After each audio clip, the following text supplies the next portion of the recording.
All right, the program's in session. The recording is on. And this is brought to you by the Geopolitical Forum and sponsored by the city of Chicago, because this is a public library and we get to use it for free of charge. Welcome, everyone. Thanks for coming out on a hot day. And we just started. I was just saying, this Neuro, he's a longtime member, just like Mina. And thanks for coming out on the hot day in the 90s. The hottest month of Chicago is August. And my name is Eric Mao. I'm the host. I'm the organizer of the Geopolitical Forum and the host of almost every event, including today's program. The topic of today's program is the GDP delusion, why growth doesn't mean well-being, social well-being, that is. And we have a keynote speaker, Mina Patel, and she will give a presentation within an hour, right? It's not going to go over an hour. No, definitely not. And after that, we're going to have it. We just started. I just welcoming everyone. Now you're welcome here. Thanks for coming. It's a hot day. Is parking okay, or you take transportation? It took me about 3 hours. Oh, wow. Oh, where you're from, where you are, yeah. See, he's not signed up. He's not on the platform. But still, rule of thumb, half of the amount as RSVP. So I was just saying, today's topic is the GDP delusion, why growth doesn't mean well-being, social well-being, that is your favorite topic. So after Mina completes her keynote speech, this floor is open to you. And you come up with your questions or rebuttal or your viewpoints, what have you. We don't segregate different steps. Everybody come all at once. But when you ask a question, this thing is good for tracking 18 feet. So if you buy their Hermione, for example, I would prefer you, if you prefer to be recorded, capture. It doesn't capture because you kind of far your voice. So you come over like a little bit over, I appreciate it. But it's up to you if you want to be captured. If you don't care. Like Mike, last time didn't capture very well because it's, you figured out, like, turns out, like, because there's a limitation. So if you want to be captured better, it's not like it doesn't capture at all, it captures less well. So if you want to be heard more clearly online, it's going to be posted on the recording will be posted on the YouTube. We have our channel. The Geopolitical Forum has its channel. So you come forward within 18 feet, probably front seat, one of those front seats. That would be great. That can ensure you are well captured, well heard. So what is a GDP? GDP stands for gross domestic product. It's a metric of economic activity of a country of a period of time. And it's it's a summation, it's total of consumption, investment spending, government spending, and net export, which is export minus import. And there's a standard set by United Nations so that all nations, when they compile their GDP numbers, are consistent to the same standard. So it's comparable among them, also comparable within one country, different periods, like last year or last quarter compared to this year, this quarter. So that comparison means growth or lack thereof, it's negative.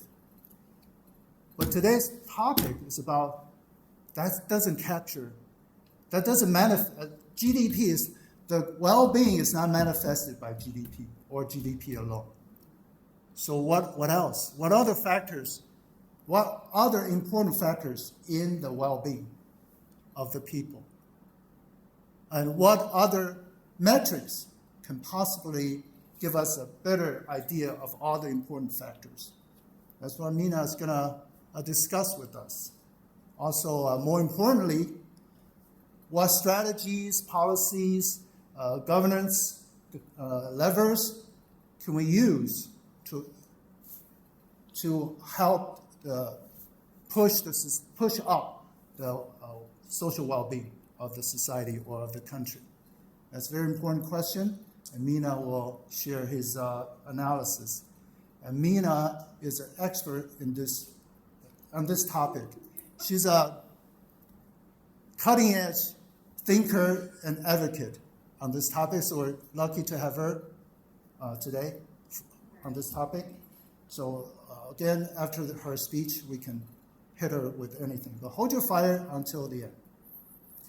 And she brings distinctive global perspective to her work, shaped by a bachelor's degree in computer science, political science, what am I talking about? And a master's in international economics and business. Over 25 years experience spanning the public, private, and nonprofit sectors. That sounds like Barack Obama. She possesses a profound understanding of income disparities and social and economic injustice. Her extensive lived experience, gained from working, studying, and traveling in over 60 countries, fuels her innate curiosity and drive to connect with diverse people and ideas. Well, Mina has been with the Geopolitical Forum for almost as long as the existence of this group. And when she's not here with us in an event, she's traveling. She's visiting foreign countries. So Mina's multi-pronged background has allowed her to approach complex issues with a holistic view and seek solutions beyond conventional thinking. So ladies and gentlemen, without further ado, Mina Patel. First of all, I want to just modify a little bit of what Eric said. I'm hoping this is going to be a robust engagement between you and me, and then this is not just a boring, dry lecture. I know that I think he's changed the dynamics of this a little bit, but I would like to sort of, If you are open to questions in the middle, yes, that's by all means. Comments, whatever, input, because there's a lot of smart people here, and they probably have things that they could add to this.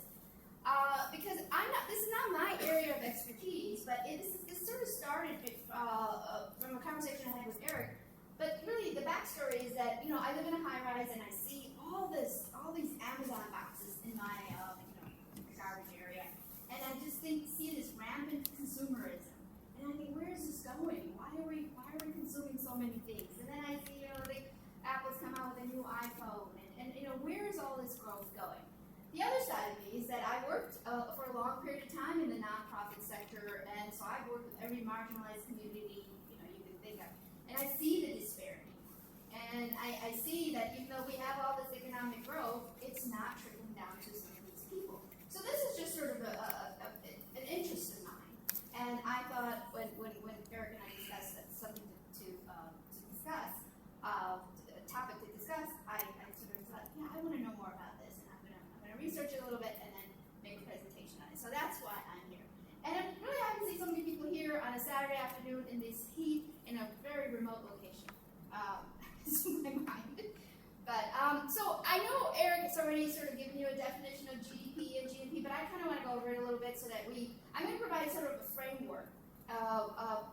One first with GDP, and then some of the other indicators, economic indicators, and then talk a little bit about capitalism and how that is that in order for capitalism to succeed, you need economic growth. And then finally, I think I'm going to talk about regenerative economics. So GDP, what is it? GDP, gross domestic product, measures the total value of goods and services produced within the boundaries of a country, right? So everything that you produce in the USA is part of America's GDP. Now, if an American business person goes and sets up a factory in China, it becomes part of China's GDP, but it becomes part of America's or the United States GNP. So, and vice versa. So if somebody from Botswana, yay Botswana, if they came over here and they set up a factory, it would be part of their GDP. The total sum of goods and services would be part of their GDP. Their GDP and no, that's not right. Their GNP and the United States GDP. So I'm sure that probably you all know this, but I just wanted to make sure that we're all on the same page about this. So the conventional view then is that economic growth, as measured by GDP, is often served as a primary indicator of a country's development. And the assumption is that when you have growth, it leads to higher incomes. Higher incomes improve living standards, and this translates into overall development. And so while GDP does measure economic output, it doesn't tell the whole story. It doesn't give you a holistic view. And to understand a nation's progress, we need other metrics that captures the other well-being factors. And I think we were discussing this earlier about the other well-being factors. Health, education, social connections, political participation, equality, sustainability, and environmental protection. It doesn't capture that, it just captures goods and services. So there are other indices. Is that right? Indices or indexes? I don't know. I'm just going to go with economic indicators. There's other ones. That's the Human Development Index, the HDI, which was developed by United Nations Development Program. Now this one emphasizes people and their capabilities as a criteria for assessing the development of a country, not just economic growth. The HDI combines things like health as measured by life expectancy at birth, education, measured by mean years of schooling and expected years of schooling. And it measures a decent standard of living, measured by the gross national income per capita. So why is this important? It shifts the focus from purely economic growth to people and their capabilities. So the other indicator that I'm just going to highlight a few. There's many economic indicators, but this indices. But I'm just going to talk about just two. This was called the Genuine Progress Indicator, GPI, and this started around 1994. And this takes into account both positive and negative economic activity. So it starts with the GDP, but then it adjusts for various social and environmental factors. It includes things like the value of household and volunteer work, benefits from higher education, and services from consumer durables, things that last. Subtraction includes cost of crime, pollution, resource depletion, loss of leisure time, and income inequality. That pollution and resource depletion is really something that resonates with me. So when I think about all this, goods that we're buying from Amazon, what is happening to our air quality, from all the shipping and the boxes, and where do they go, and we're done with these products, this fast fashion. I mean, it used to be that when I was younger, I could buy one blouse and that was it. Now, because it becomes so cheap to manufacture, I can buy that blouse in 5 different colors. And you do, because Oprah actually says this. I heard her say this once, and I thought, don't promote that. But anyway, this is something that we do because it's so cheap. It's much cheaper. But then what happens to those things? They get stuck in landfills, and they don't get recycled. So why is this important? The GPI aims to provide a more comprehensive picture of economic and social well-being by considering both the benefits and the costs of economic activity. Why these indices matter? Well, it gives you a holistic picture.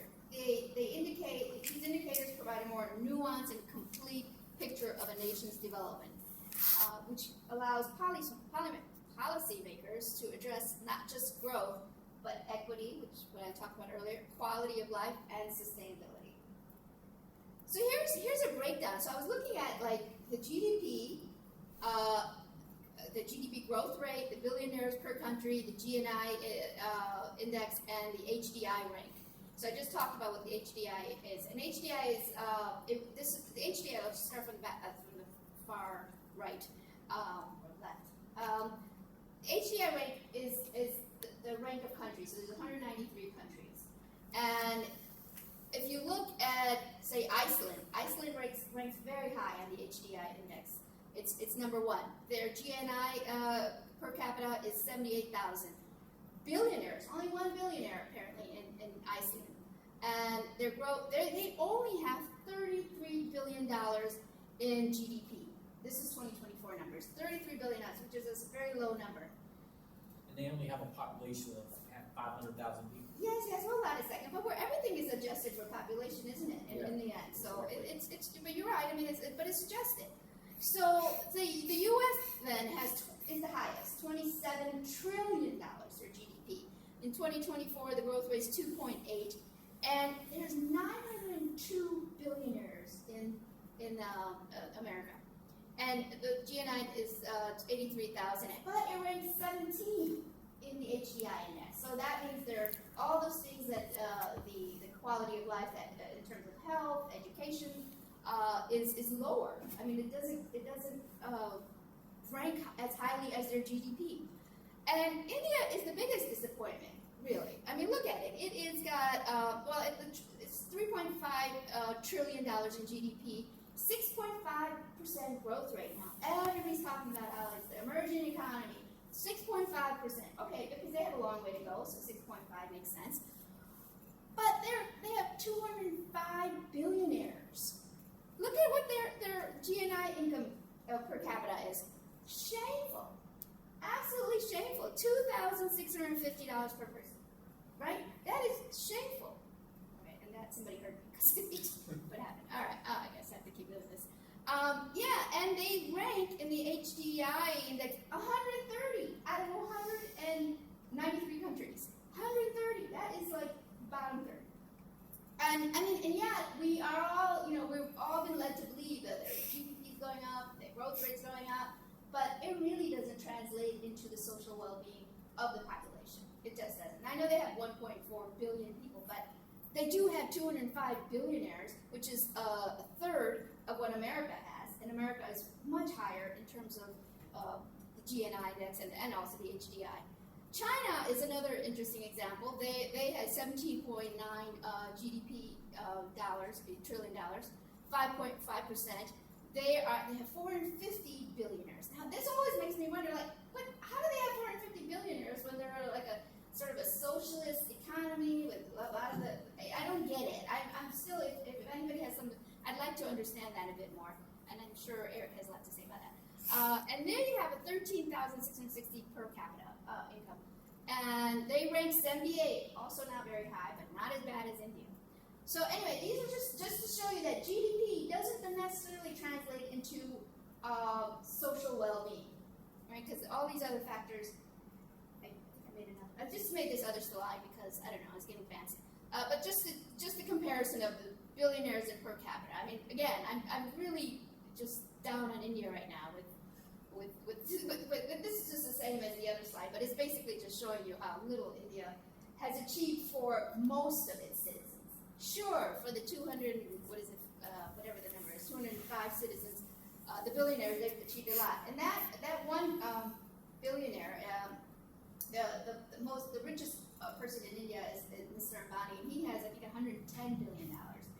And it's interesting, Eric and I had gone to a discussion, a lecture at the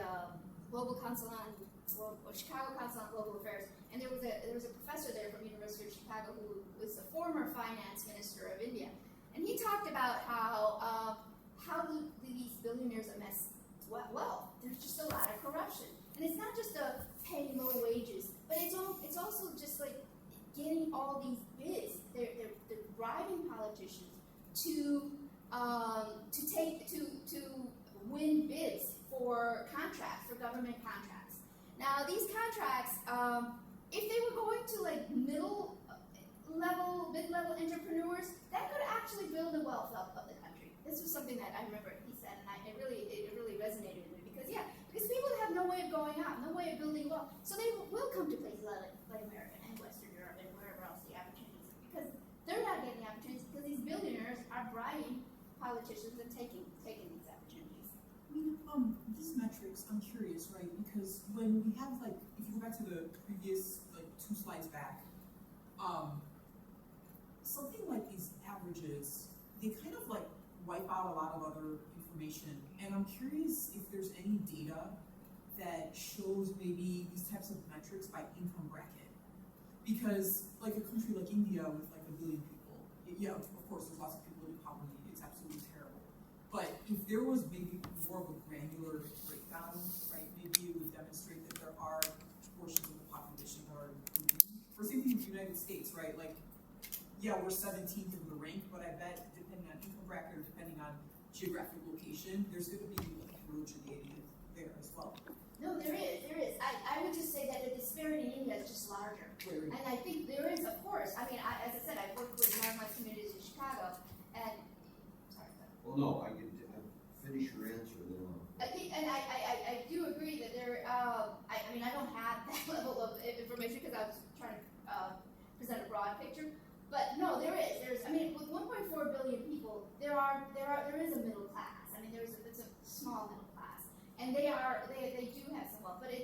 But the majority of the people, which when I have gone to India, I mean, are living in squalor.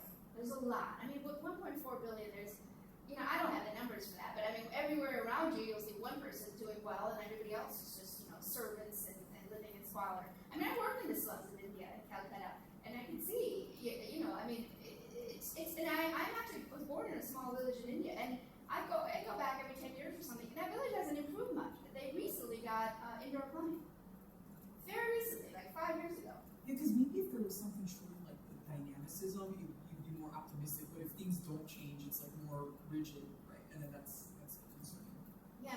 Well, I see what you're saying, but I guess I just wanted to show the difference between GDP and these other indices. That's kind of on a broader level. That GDP is just one solid, it just looks at goods and services and not all these other things. But yeah. Yeah, I got 3 questions, actually. I don't know if you're going to talk about Gini coefficients, which are Yeah. I was going to do that, but then it was getting too long, so I didn't bring that. All right, and the other thing is relating GDP per capita should probably in some way be related to cost of living, because in some places where the GDP per capita is low, the cost of living is low. And also, what they used to say recently is that India, for all its problems, has the world's largest middle class. I don't know how they define middle class. Yeah, but, exactly. And it's What's the figure? It It's can not only be a American quarter of middle the class. population. 300 million people.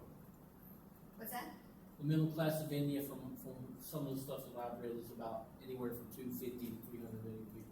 Out of Yeah, 1.4 sounds million, about right. 4 billion. 1.4 billion. Yeah, so Yeah. imagine, and then that's not very. But that's the population of the United States almost. We have 350 Yeah. million. So it's a huge market because the middle class will have buying power for some of the What does HDI stand for? Human Development Index. It was developed by the UNDP, United Nations Development Program. All right, so I just wanted to briefly sort of talk about GDP, some of these indices. Somebody needs to figure out that way, indexes. So the problem with GDP and reckless growth, because that's really kind of where I'm going with this. So traditional economics prioritizes limitless growth at the expense of our natural and social systems. It doesn't address income inequality, environmental degradation, social well-being. And growth can sometimes mask some of these problems. We're producing goods and services and creating rampant consumerism. And I was recently reading a book by, what's his name? Ezra Klein. Abundance, yes. One of the things he said about this rampant consumerism is that in America, one of the things that we're doing is we're creating goods and services, and our economic growth is going, our GDP is going up, but it's not for the things that we need. For the things that we need, like infrastructure, health, education, that doesn't seem to be. It's not. Oh, housing. Housing's a big thing. It's not. We're not spending money on that, but our GDP will continue to go up because we are spending money on products and services that we don't necessarily need. And I think he gave this example, and the reason that we're not doing that is because there's so much red tape, there's so much bureaucracy, and regulations that's preventing people from building housing and low-cost housing, affordable housing. So instead, we just keep growing the economy with goods and services. So the cycle of capitalism. Yeah, so I wanted to talk about how this GDP and capitalism sort of interact. Capitalist economies prioritize generating a rate of return for investors on stocks and bonds and other business investments. So, like all of us, if you invest in the stock market, you hope to get a high yield, right? You're not investing in it, just as parking money somewhere and not getting some benefit. So businesses, must sustain high returns and growth of financial wealth, right? Paper money for their investors to prevent the collapse of their companies. So businesses generate returns by increasing the production and sales of goods and services for profit. So they have to increase the production in order to generate higher financial wealth. This need to provide high investment returns directly drives rate of growth in real production and sales. So financial growth then is the driver of real production growth, not consumer needs, which is what I said earlier. So this continuous flow of growth, businesses must invest a portion of their profit into their plants, equipment, inventory to increase production capacity. And so your current sales profits finance new investments, which then drive future production and sales, which in turn finance more investments. So it's the circle. You make a profit, you invest in your plant, equipment, and increase production and sales, and then redo it. Just go in this circular fashion. So this economic system requires steady flow of investments from a steady rise in production and sales. The economy must keep growing at all costs when you have these parameters. Sorry, if you go back to the last point, you earlier on you say that the growth is not driven by the consumer, it's driven by the producer, which I would disagree. If I make 1,000 widgets, doesn't mean I will sell 1,000 widgets. No, Someone needs to be buying 1,000 widgets. Right. Well, I'm going to get to that in the next slide. But what I'm saying is this: like a corporation, in order to give you a good rate of return on your investment, has to produce things so that people will buy them, and that so your stock price goes up. So hang on one second. I'm going to go to the next slide and then talk about that. So if the sale growth slows, if you make 1,000 televisions and it slows, then capital investment falls. So you didn't sell all the things you produced. Your capital investment, and you can't then invest in more producing more, which declines in production and sales, fall incomes, and it contracts the economy. So sustained contraction can lead to, of course, a depression, signifying systemic failure of the capitalist system. So every institution in the economy, consumers, workers, public agencies, nonprofits, banks, is dependent on or shaped by this growth imperative that we have to grow. Everyone's sort of in on the game. Capitalism measures GDP, measures growth in GDP dollar value. It must find ways to get people to buy more, even if it's not necessary for their well-being, but because the system is survival depends on it. To sell goods in volume and meet the growth imperative, the advertising industry was created. So in the 40s and 50s, people weren't consuming what they're consuming now. Advertising came along, they created advertising and created this need. Sorry, advertising was created in the 40s. In the 50s, they start with television, with I ads. have to correct you.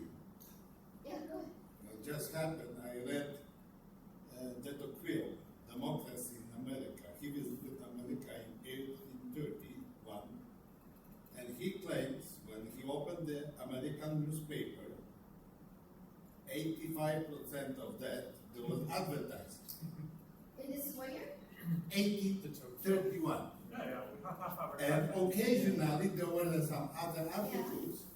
So otherwise, as long as people had the freedom to produce, they needed let know the community at that time that they have it. And the cheap means no cost printing at that time allowed those publications to let people know. So advertising at the modern fashion started at the time when the print became cheap. Right.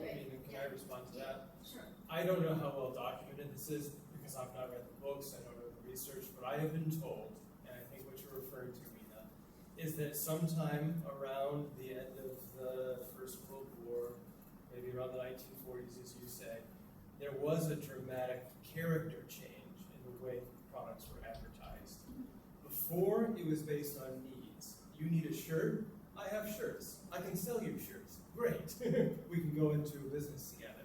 So again, sometime around this mark, and I'm not a professional, but people who have studied marketing history have looked into this, I've been told, and it shifts from needs to wants and desires. Yes. So before there were actual needs that were needed to be filled. I need clothing, I need housing, I need food, to things that we don't actually need. And they create a desire for something. Maybe you referenced the iPhones earlier. I have an iPhone from 7-8 years ago, but I'm made to believe that I need the new one. Right. This is not a need, this is that a want. level of art, and that started, and you're right. I got this from Ezra Klein, and this is exactly what he was saying. Maybe this is where the person I Where he got it from that person, but that's exactly what he's saying. That it was based on needs, and now it's based on Well, there's a historical reason for that. What is Because in the 1930s and 1940s, you had a lot of people, the depression, depression, yeah. right? They grew up poor, like my grandmother, my great grandmother, right? Well, in the 1950s, when most of the industries around the world, in Europe and Japan, were destroyed, and they were trying to recover, our industrial base was still relatively intact. So that forced, and also the parents wanted the kids to have more than they did. So that's what sparked this consumerism that you're talking about. Well, it was more we have disposable income. So if you have disposable exactly. income, then so all the Yeah. one that extent. I mean, there's a couple of things. It's not just one thing, right?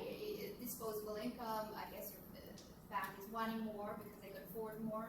But advertising played a big role too. I mean, even look at it now. I mean, look at what they pay for advertising and those. I mean, it is. It's like everyone has to compare themselves to their neighbor. Like if they have this big, 65-inch screen TV, I should have it. People buy houses, that they can't afford because you see on television what a good life is. So I think that does play a role in. Yeah, I think one thing that we're ignoring that we absolutely cannot ignore is I think all this stuff that you're talking about, might be downstream of the fact that in the 70s we went off the gold standard, and that led to massive debasement of currency, of course, right? And that changes the way companies do business because they're motivated by incentives. They need to make their profits, right? So instead of selling things they really need, right, because the US dollar is like tanking, it perverts the way we have economies, right? And that was one of the motivations for why, if I recall, Satoshi Nakamoto made Bitcoin in the first place, because he wanted he or she or whoever these people are, right, wanted a currency that does not get unethically debased by governments and central banks. It inflates in a very controlled way. So in theory, if we had a currency that wasn't getting massively debased, a lot of these downstream effects I think would diminish. But that's just my opinion. Yeah, good point. Yeah, I think the forest for the trees here is, thank you for doing the research and for everybody's comments, is that at some point, right, you can only satisfy your needs so much, right, because you have a certain body mass, you can only eat so much food. You can probably consume a whole bunch of services, right, but you only have so many hours a day and seconds in a day. If we can think of services that we have to sort of consume in real time, right? So how do you get beyond that? You've got to sell stuff that you don't really quote unquote need, whatever need is, right? We've defined need in the USA as whatever people want, right? That's sort of what we've made needs into wants, right? And nice to haves into must haves. Yeah, exactly. I have one point about, a lot of negative things of, there's a general sense of negativity towards capitalism. But capitalism is like an integral part of, it's an offshoot of liberalism. Liberalism is basically allows me to do what I want to do, right? And if I want to spend my money, capitalism is part of that. You have your money, you spend the way that you want. if you don't have capitalism, that means that you are not allowed as an individual to decide how you want to spend your money, and that is the other side. That is basically like socialism or basically something else, which doesn't allow you to decide. The government or the society as a whole will decide how the money should be spent. So if we might be against capitalism, but we are against like kind of working against ourselves. We are saying we don't take the right away from us. We don't want to decide what we want to do. Let somebody else, let the government, let society decide what we want to do. So if we are against capitalism, we are like against liberalism and allowing people to decide what they want Right, to do. and so I'm not trying to say I'm against capitalism. I'm just saying rapid growth is what this conversation is about. But how capitalism sort of feeds into rapid growth, and so I just wanted to sort of say that, and then talk about other ways of growing the economy, which is the regenerative economics, which is what I'm going to get to in a bit. So no, I'm not against capitalism. I think we have done well in this country with capitalism. Unfortunately, it hasn't been across the board. There are people who have become very affluent, but then there's people that it has left behind, and that's So where capitalism actually allows you to produce. Like everybody wants to like produce stuff, right? I think the problem comes when you don't have the skills, or anybody like India doesn't have the skills to produce what is required. So Indians want iPhones, but they don't have the skills to produce iPhones because going back, they don't have the education to do that.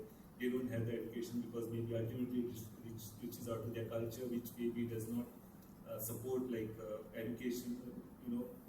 A stream which iPhones are a product of Western thinking, Western innovation and all, right? And those kinds of learning systems are not there in India. And they are not able to produce those kinds. They are only able to produce like maybe, I don't know, firewood, so they will cut all the forests and... they may not have the infrastructure, but they definitely have the intelligence, because if you notice, they are the highest per capita income earners in America, in the minority, ethnic minorities. Indians are the highest, right? And they work, a lot of them work in Silicon Valley, in medicine, in NASA, and half the engineers. That's just because like a layer of the population immigrates the top class. I know, but you're saying here. that they don't have that. They did. They just came here because They they don't maybe didn't have the they infrastructure. have not enabled the population as a whole. They have not empowered them with like the right education and the right culture for the whole society to grow. It's just like the one creamy layer grows and then they immigrate to the west and that's it. Right. There's a lot of that, but I think I do know people who have moved back to India after coming here and to do that very thing. No, just sort of bounce off of that a little bit. It's like, yeah, that's fine. Like if you want to get 5 blouses, and granted it's probably made in where I was from, Bangladesh, right? That's where I was born, and spent the first 30 years of my life, or Mexico or China or someplace like that. You can, and that's fine in theory, as long as nobody's exploited. Then it might be if your moral system allows for that or not. But the thing is, like the irony in this country is that there's so many localities with like awful public goods, right? Like education and water, like even in Michigan across the lake and in Flint and other places, even the lead pipes in Chicago. So there's all these public goods that are not adequately funded. But yes, there's all these luxury goods, which in theory anybody can buy as long as they have a wallet to. Right. So that's what I think this conversation is really what I'm trying to get to. Is like, how do we make that more? Can I make a point, side topic to Eric? You bring up a good point, Lincoln, about capitalism being wed to liberalism. I know you had an event a few weeks ago about capitalism versus socialism, and I thought it was a great debate. But if I had a critique, I would have made that distinction between the economic debate and the political philosophy debate. And I think they got a bit muddled last time. So maybe it would be a good topic for you one time to explore the political philosophy behind capitalism. Maybe it's a good time for you, one time for you to come I and would be willing to clear go that up from for us. And we'll go from there. Yeah, Okay. we can make plans. Yeah. Let Mina keep going. All right. Yes. I don't have that many more Thanks slides. for that. Sure, no problem. All right. So how do we replace GDP and reckless growth with regenerative economic growth? So that's where this was supposed to be about, the regenerative economic growth. And I'm not going to tell you that I'm an expert on this, but I do see bits of this when I travel or even here in the U.S. So this regenerative economic economics focuses on fostering systems that restore and enhance ecological, social, and economic well-being, rather than just this rampant, continuous expansion. It emphasizes renewal and regeneration and prioritizes the long-term health of the planet, people, and communities.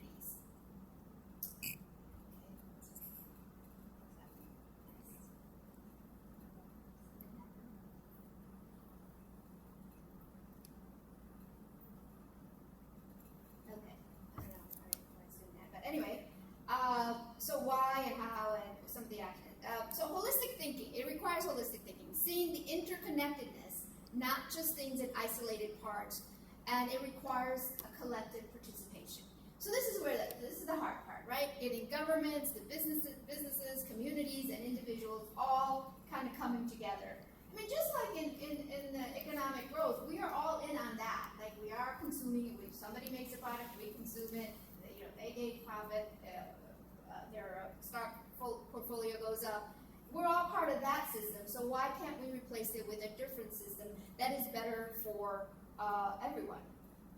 So what can governments? So let's start with the governments. What can governments do? It can implement a circular economy policies.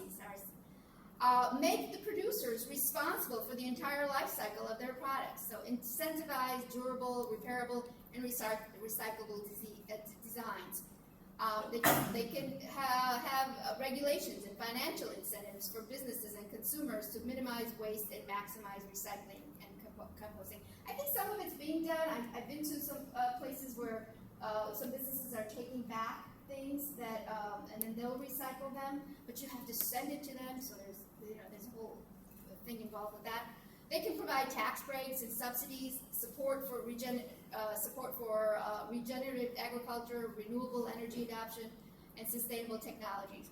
And this polluter pays principle, which I think it does have, but I don't know what's happening now. It's probably being scaled back with the EPA, where holding industries accountable for environmental damage and pollution. Can I just add a comment? So I was actually at an event and ran into people from the Sunrise Movement who are like youth activists, environmental activists. And they actually are planning this statewide campaign on the state level. Polluter pays campaign. Polluter pays. Oh, okay. Oh, yes. I know. I mean, I see bits and pieces of this. Yeah. You know, when I was a young child in the 70s, most of the soda drinks and stuff like that were in glass bottles. Yeah. And I remember my father, we made a big deal in our household to collect all the glass, and we would turn it in, and we would get a certain percentage of it back. Right. And then in the 80s, a massive shift towards plastic happened. Yeah. Convenience. Yeah, and yes, but it's also, I work in the transportation industry, and I understand why businesses did that, because plastic is a lot easier and cheaper to transport than glass. Right. And you don't have to worry about the return transport costs of all the bottles. But however, in the long term, glass is more durable than plastic, and glass doesn't harm the environment like Yeah, plastic. Exactly. But we are slaves to convenience. I mean, how many picnics in the parks have you gone to, and everybody brings, paper plates and napkins, and it's just, and also takeout during COVID. It's now become nobody goes to restaurants. They just order takeout and delivery and all of that. What we can do is maybe do biodegradable plastic. Right. I've seen that in spoons and stuff. Right. But biodegradable plastic might solve that issue there. Yeah, I actually went to a ice cream shop, a vegan ice cream shop, not vegan, in Greece, and they had the cup was biodegradable. Actually, it was you could eat the cup and you could eat the spoon and the ice cream. So everything that you got, you could eat. So there was no waste. There was zero waste on that. I don't know what it was made out of, but it tasted fine. It wasn't bad or anything. All right, the final point: invest in green infrastructure. Which I think there's been a lot of that, but I'm not with the EPA with what it is now, and I'm not sure what's happening with that. So funding for renewable energy grids, sustainable public transport, that's a big one, and ecological restoration projects. I mean, I really like the sustainable public transport. I mean, the buses could be electric. Why aren't they? I think in certain, I don't know why I'm having a hard time, So the second thing is the community and local initiatives. While, the communities, we could be supporting farmers markets. There's a lot of them here, right here in Chicago. CSAs, there's also a lot of those here. You can get, they will deliver to a one side and pick it up. And that will reduce some food miles and strengthen local economies, promote local economic activity, and keep money circulating within the community. Invest in local solar or wind farms. Encourage the repairs and reuse and sharing of goods, reducing consumption and waste. There's a lot of these secondhand shops, and I see a lot more people buying from secondhand shops. It's a huge industry. I think I forget how many billions of dollars it makes from recycling, your old clothes and old TVs and whatnot.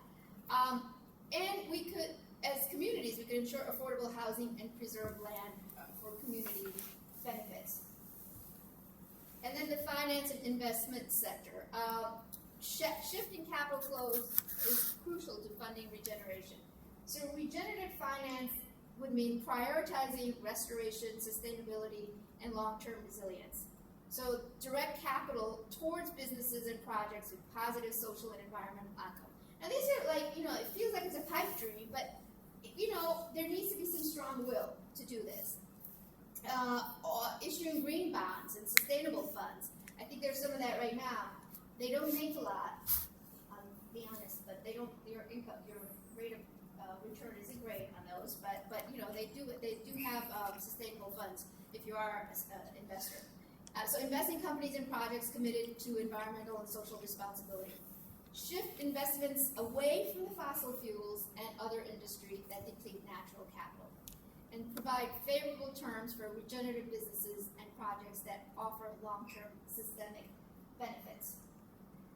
So the core principle of regenerative economics is it requires holistic thinking, seeing the interconnectedness in things and not isolated parts. It's more inclusive and fair. It prioritizes equity. It does require all of us to, act not just in our own interest, but in the interest of everyone. It designs out waste and keeps resources in use. It's decentralized and empowers local communities. Requires embracing this continuous learning and responsiveness to change. And then it requires moving beyond just mere sustainability to actively regenerating. So it's not just keeping things sustainable, but to regenerate is a key component of regenerative economics. I think that's it. That's all I have. So this was designed really to have a conversation because, as some of you pointed out, there's a lot of information that is not in here and that you have that I don't have and that we all could learn from. So I'm more interested in having that level of discussion than Yeah, you did not talk too much about the distribution of income issue. I mean, I think we know that free market capitalism produces the greatest innovation, the greatest total amount of goods. The problem being it doesn't distribute the benefit of those. Exactly. And you only touched on that. You didn't really go into issues of how to redistribute. You did some very nice things on how to, create more sustainable Right. products. And I don't know if that's just because you didn't have time or you don't.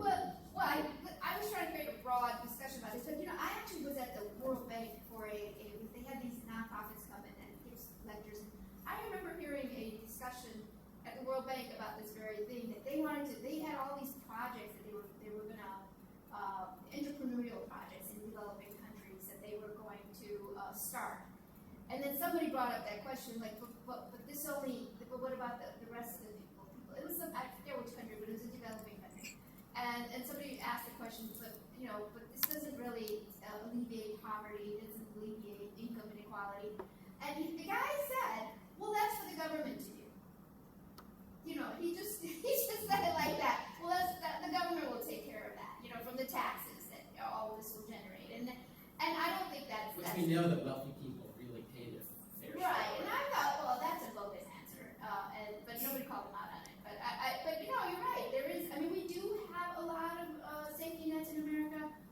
Having worked in nonprofit, I can tell there's lots of programs. A lot of people don't know about some of these programs. I mean, so maybe we need to do a better job educating people on like where you can get assistance for housing or food or whatever. Although again, I mean, this was all when I worked in nonprofit. I don't know what's happening now because, as I said, I'm sure a lot of the stuff has been cut, like Medicaid and all that. You said you worked in nonprofit. Does that include NGOs? Well, that's what we call nonprofit. We call NGOs is everywhere but America. Nonprofit in the U.S. and NGOs are overseas. What are some of the NGOs you worked for? The nonprofits, or you mean in NGOs? Okay, I worked in Calcutta for the Sabera Foundation. They were doing some work with street children. They were trying to. There was all these young girls actually who were being what's the word? Sexualized and because they lived in the slums, they were sexualized. So the Spanish NGO, the Sabera Foundation, came to Calcutta. I mean, again, it was a foreign actor, came to Calcutta and built a school and a dormitory for some of these street girls, these girls that lived in the street. And so I worked on that project with them because I haven't been living in Calcutta for 2 years at the time, so I worked on that. But here in the U.S., I worked for a lot of nonprofits. Oh my goodness. In Chicago, I worked for an organization. It was a workforce development organization. So we looked at the Enterprising Kitchen. We took women who were coming out of either refugee not camps, but what do you call it?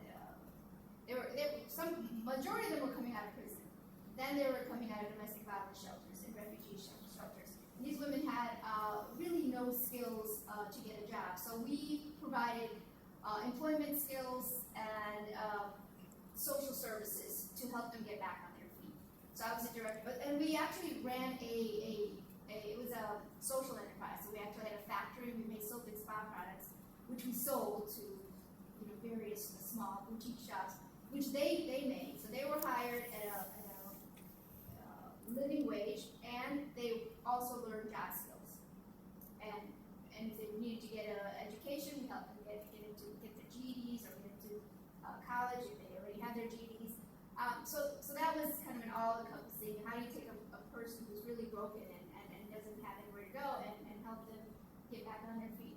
That was one of the other social enterprise I worked for was for the city of Chicago. They started an alternative transportation system, and I was the director for this for senior citizens. This is a while back when before Uber was really big, and so a lot of senior citizens, shouldn't drive anymore. Can't drive, shouldn't drive for various reasons.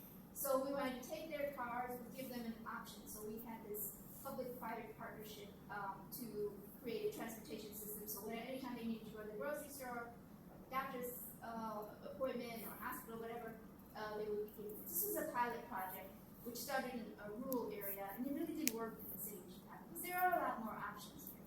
We have case, we have a lot of things. If you could bring up the last slide, about regenerative economics and all. I was just thinking that a lot of these things are, if you think about it, these are actually lived by the Amish people, right? And they are, they are also they are very productive people, and they are also producing a lot. Their GDP probably goes up every year or something. But what is driving them to uphold these principles? It's like it's not that they are going to make a lot of money. They just make a lot of money because they are so productive. They are capitalists, but it is their culture and their belief and their faith that is keeping them there.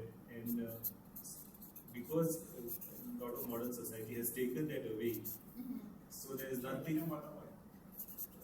Sort of the shared. The religion and the culture that has been taken away from modern society, right? I want to give religion culture is what we do every day. Yeah, culture is what we do. The more important ideas and the values in Amish society are different from the rest of modern non-Amish society, right? Yeah. So it's very tribal. I mean, Yeah. they're very tribal and insulated. And I'm not suggesting that that's what we take. I'm just suggesting that we But a don't. lot of the problem problems are caused because those values have been taken up, and then there is. But they do have issues too. They do When they have start issues. pulling the teeth out of young kids, so they want to go to the dentist. That's documented. So Yeah, So of course they there do are, have there are issues, but I'm not just like so you have to balance. Yeah.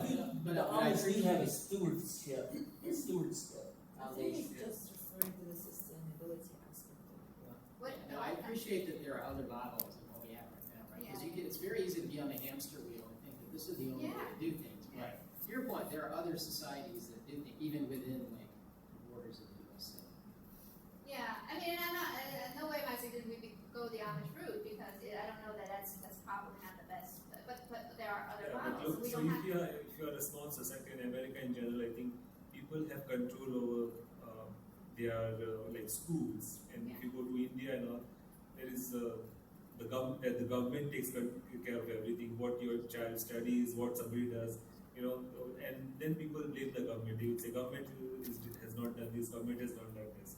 But in America, I think to a certain extent, like the local, I don't know what it's called, county or whoever it is, they are responsible. They have a lot of responsibility. They decide how our money gets spent, how our schools are, The state, sustained and all that. So And then there's, and also school boards, every so school there's has a lot of a. local governance, and that's not happening in like bigger, like if as a society becomes bigger and bigger, those things get abstracted, and like nobody knows who's in charge. But if we in a small society like the Amish, people will know, and they are connected, and they can stay connected that way because they don't care about iPhones. Their values are different. They don't care about the latest things. But there's nothing wrong with iPhones, right? I think it's really, I love my iPhone. I can do everything on it. I'm not saying it, but it's just the ridiculousness of like every year coming out with a new iPhone, and then what do you do with the old? We're all just like addicted to buying these new gadgets. But all they are the not, time. because their values and their preferences are like coming from somewhere else. So if your point is, if you're Amish, you don't value new technology, you don't value new products, I would say that's incorrect. If actually our buggies, the cars and the sell, they have the same feeling to iPhones and they do to iPhone will do to us. Young kids will try to get a particular buggy, a particular model of buggy comes and becomes popular. Yeah. People replace them. And maybe that buggy is created by themselves in their workshop or something, right? So it's kind of related to them. This But iPhone is coming from outside. they do work in construction, and they do work outside of their communities to build homes for Yeah, non-Amish people, so there is some money coming back to them. So they can't really be that insulated. Can I respond to this? I really appreciate that you brought that up. I was at a degrowth seminar a couple weeks ago. It was 4 days. There was maybe 100 people. This is exactly what we talked about for 4 days. That movement is currently very much wed to the decolonial movement. So as part of that in the U.S., it's appreciating the indigenous people here before European settlers came here. And there was a lot of, I'm glad that we say settlers, because there was a lot of antagonism when I brought that, I tried to bring that up afterward as some feedback between the indigenous peoples and settlers, and I brought up as an example of if they would be also people not contributing the most to this paradigm and this problem. But I say all that just to preface the point that I would like to raise for everyone, because I do think that this path and this way of thinking does have some inherent negative outcomes potentially. And that is, and you can see up here, empowering local communities. Even in that statement, you're going to have less what we would call migration between communities. You're going to become more inbred the more local you become. And Amish are a good example. Even indigenous tribes to the Americas would be another example. So I think it's just an awareness point on this topic that we might have to risk losing some of that globalism. I mean, local is opposite to global. And I would like us to maybe think about how we feel about that. I'm actually for the deep global movement and for more localization, and even for more inbreeding. If we give a very value-laden word, fine, then that's what it would have to be. I lived in Denmark for 10 years. You could say that they're a local community, right? And they're very inbred. They have their own genes, they have their own culture and language. I I think there's a lot of learnings I took away from it. Yeah, I mean, I think the overall point was that the GDP is not a true reflection of our social well-being of any country. That was kind of what and I'm just trying to set up some framework for discussing that. Going to the societies, right, becoming more insular to each other, another second order consequence could be that if they're more insular and maybe some cultures are just more efficient or faster or better at doing certain things, even in this new paradigm, you'll end up with whole like sub-societies that are like winners and losers. So an unintended consequence might be that it exacerbates a lot of the topics that you brought up in your talk. But by the way, this is not human history. We have lived that way before. Yeah. So, I mean, this is something that we have done before. We know the consequences of doing that. It's just something to be aware of. Couple of questions. For renewable energy or sustainable energy, where does nuclear power fit into that?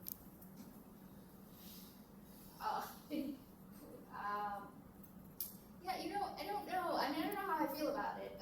Nuclear power, in terms of the consequences, if there's some sort of problem with it. In the regenerative economy, I didn't see anything about nuclear power. It was more about moving away from just this rampant growth. So I didn't really look into that. Okay, yeah, that's cause for concern for me. Nuclear power? No, the lack of any kind of attention to nuclear power at all, where it's a move away from just growth at any cost or too rapid growth. I can understand that if you don't account for the negative externalities of things like pollution or something like that, that you're going to run into a problem. Or everybody thinks they need to get fulfillment and meaning in their lives by getting Amazon Prime and getting 3 boxes every day from Amazon. Like, I get that, but if nuclear power and the technology is to the point now where the risk of meltdowns, for example, is zero. It's never zero. Well, Depends on the technology you use. if you're using the 4th generation stuff, you like the backup generators can go down, everybody can die of a simultaneous heart attack, and the reactor will not melt down, right? The fact that that doesn't even factor into this whole equation to me suggests that and I heard the term deep growth. I'm not as familiar with deep growth the way he might be, the way he's been at a conference for it. But if the idea is like, oh yeah, let's not just move away from fossil fuels, let's move away from power generation altogether. Like, that's a problem. That's a big problem, and I wouldn't sign on for that. I think that's destructive, and I think people who would advocate for that are a big problem. And I just wanted to, if she didn't say it, I would have. The fact that you brought up the central banking and fiat currencies, that is one of the biggest problems that we face. Like, if you look at any graph of like purchasing power over decades, like we're at, compared to what it was maybe 100 years ago, if it was $1 100 years ago, it's like maybe 3 cents today or something ridiculous like that. So when we're talking about all this inequality stuff, it's not just like capitalism. It's one content creator that I used to listen to, he called it crapitalism. You get the corrupt, like, financial interests that are able to commandeer the levers of power, regulation, and law in order to fashion things more favorable to them. And I'm not just talking like, oh, lower taxes. I'm talking about like, barriers to entry. Like, oh, we're going to have lots of safety regulations, but that just makes it harder for new upstarts to challenge established players and things like that. So you have a less dynamic economy, a more sclerotic economy, and that contributes to the, And one other thing, global warming, is that a problem? I agree with you on that. Yeah. And global warming, of course it's a problem. Okay. Yeah, nuclear power needs to be a major part of that then. No, I totally agree with you on that. I think one thing that's also sort of unstated is that, like, economic economics, like, as it's practiced now, or like neoclassical economics, whatever you want to call it, that is sort of like the social science that ate up all the others, right? So all these things, they relate to like sociology and, maybe psychology or math psychology and other social sciences. And I'm not a social scientist, I'm an engineer actually by degree, but I've been on like being in the business world a long time, going to like uncounted lectures at University of Chicago and Northwestern about economic related topics. It just seems to me like they have the biggest seat at the table. Everything is focused in terms of economic growth, regardless of ideology, right? And it's like more is better. That's the unquestioned assumption. Line More is go up. better is actually Line better. go up. What's that? Line go up. Yeah, line go up, exactly. Yeah, and that's exactly the background for why I wanted to talk about this. Yeah, one issue that hasn't been brought up yet, that I, for a long time, believe is really the most important issue is population and population growth. I saw a study years ago that said that the Earth can only support 1 billion people at Western lifestyles, okay? And obviously we're supporting about 7 billion now on one level or another. So how important, let me finish. And so how do we deal with this? The fact is that overpopulation strains resources, and controlling population would be much better than disciplining ourselves to use less energy and all these things. And we often say, well, all these babies are being born in poor places. Well, no, yes, that's true. There's probably a higher population growth, but Western babies, particularly American babies, and to some extent Western European and other industrialized babies, will do more in their lifetime to do damage to the environment and to non-renewable resources than will babies that are born extremely poor. So do you have any thoughts on dealing with this? That's an interesting I point. have a quick answer. I once heard that the best anti-conception is prosperity. Yes, that's true. That's what is prosperity? The best anti-conception is prosperity. You're devil's kids. It's true What because what the people, countries have. Yeah, of course. Also, Contraceptive, I think not they're women, contraceptive. He's saying contraceptive. I got it. Okay. and birth Yeah, no, rates, absolutely, I agree. Population is huge But problem. actually, they are projecting that the population of the human race is actually going to go down within the next 50 years. I We've don't already see seen a lot of that. We've seen countries like Japan, we've seen countries like Korea, and even China. And even in the Western world, the But not in population rate is actually going around. Italy. It's not the only places on the planet that's really increasing is sub-Saharan Africa, the Middle the East, poorest. the poorest parts, the developing world. that, But the developed world, including China, because I don't consider China a developing country, I think it's a little bit more mature. But most of those countries, the populations are dropping. And if some countries like Korea and Japan don't get on the ball and start producing children, there's not going to be enough people in those countries to carry on. So you have to. Well, they could just take some of India. They're Chinese. I mean, why not? Sorry, but Well, immigration laws are very strict in some Well, countries. then, Yeah, exactly. I So a don't- lot of our problems are actually political. They're not due to lack of resources, they're political issues. Because our But the technology is, consequences are Yeah, economic, and consequences are the social effects on society, the social well-being. So But whatever that's- the reason for it is, the consequences are certainly, and I'll tell you, since I think we were talking about the economic disparity in places like America, I actually happened to been invited to a gathering at a home in Highland Park.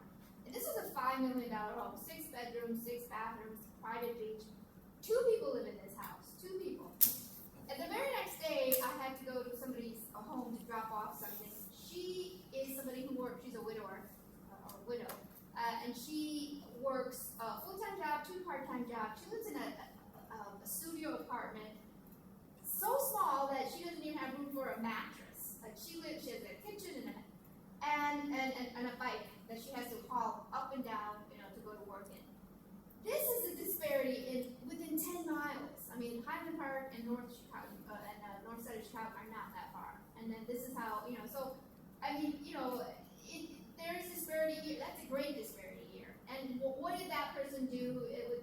that got him the $5 million home. I mean, I don't know. I mean, she works hard too. She works just as hard, if not harder, if you ask me.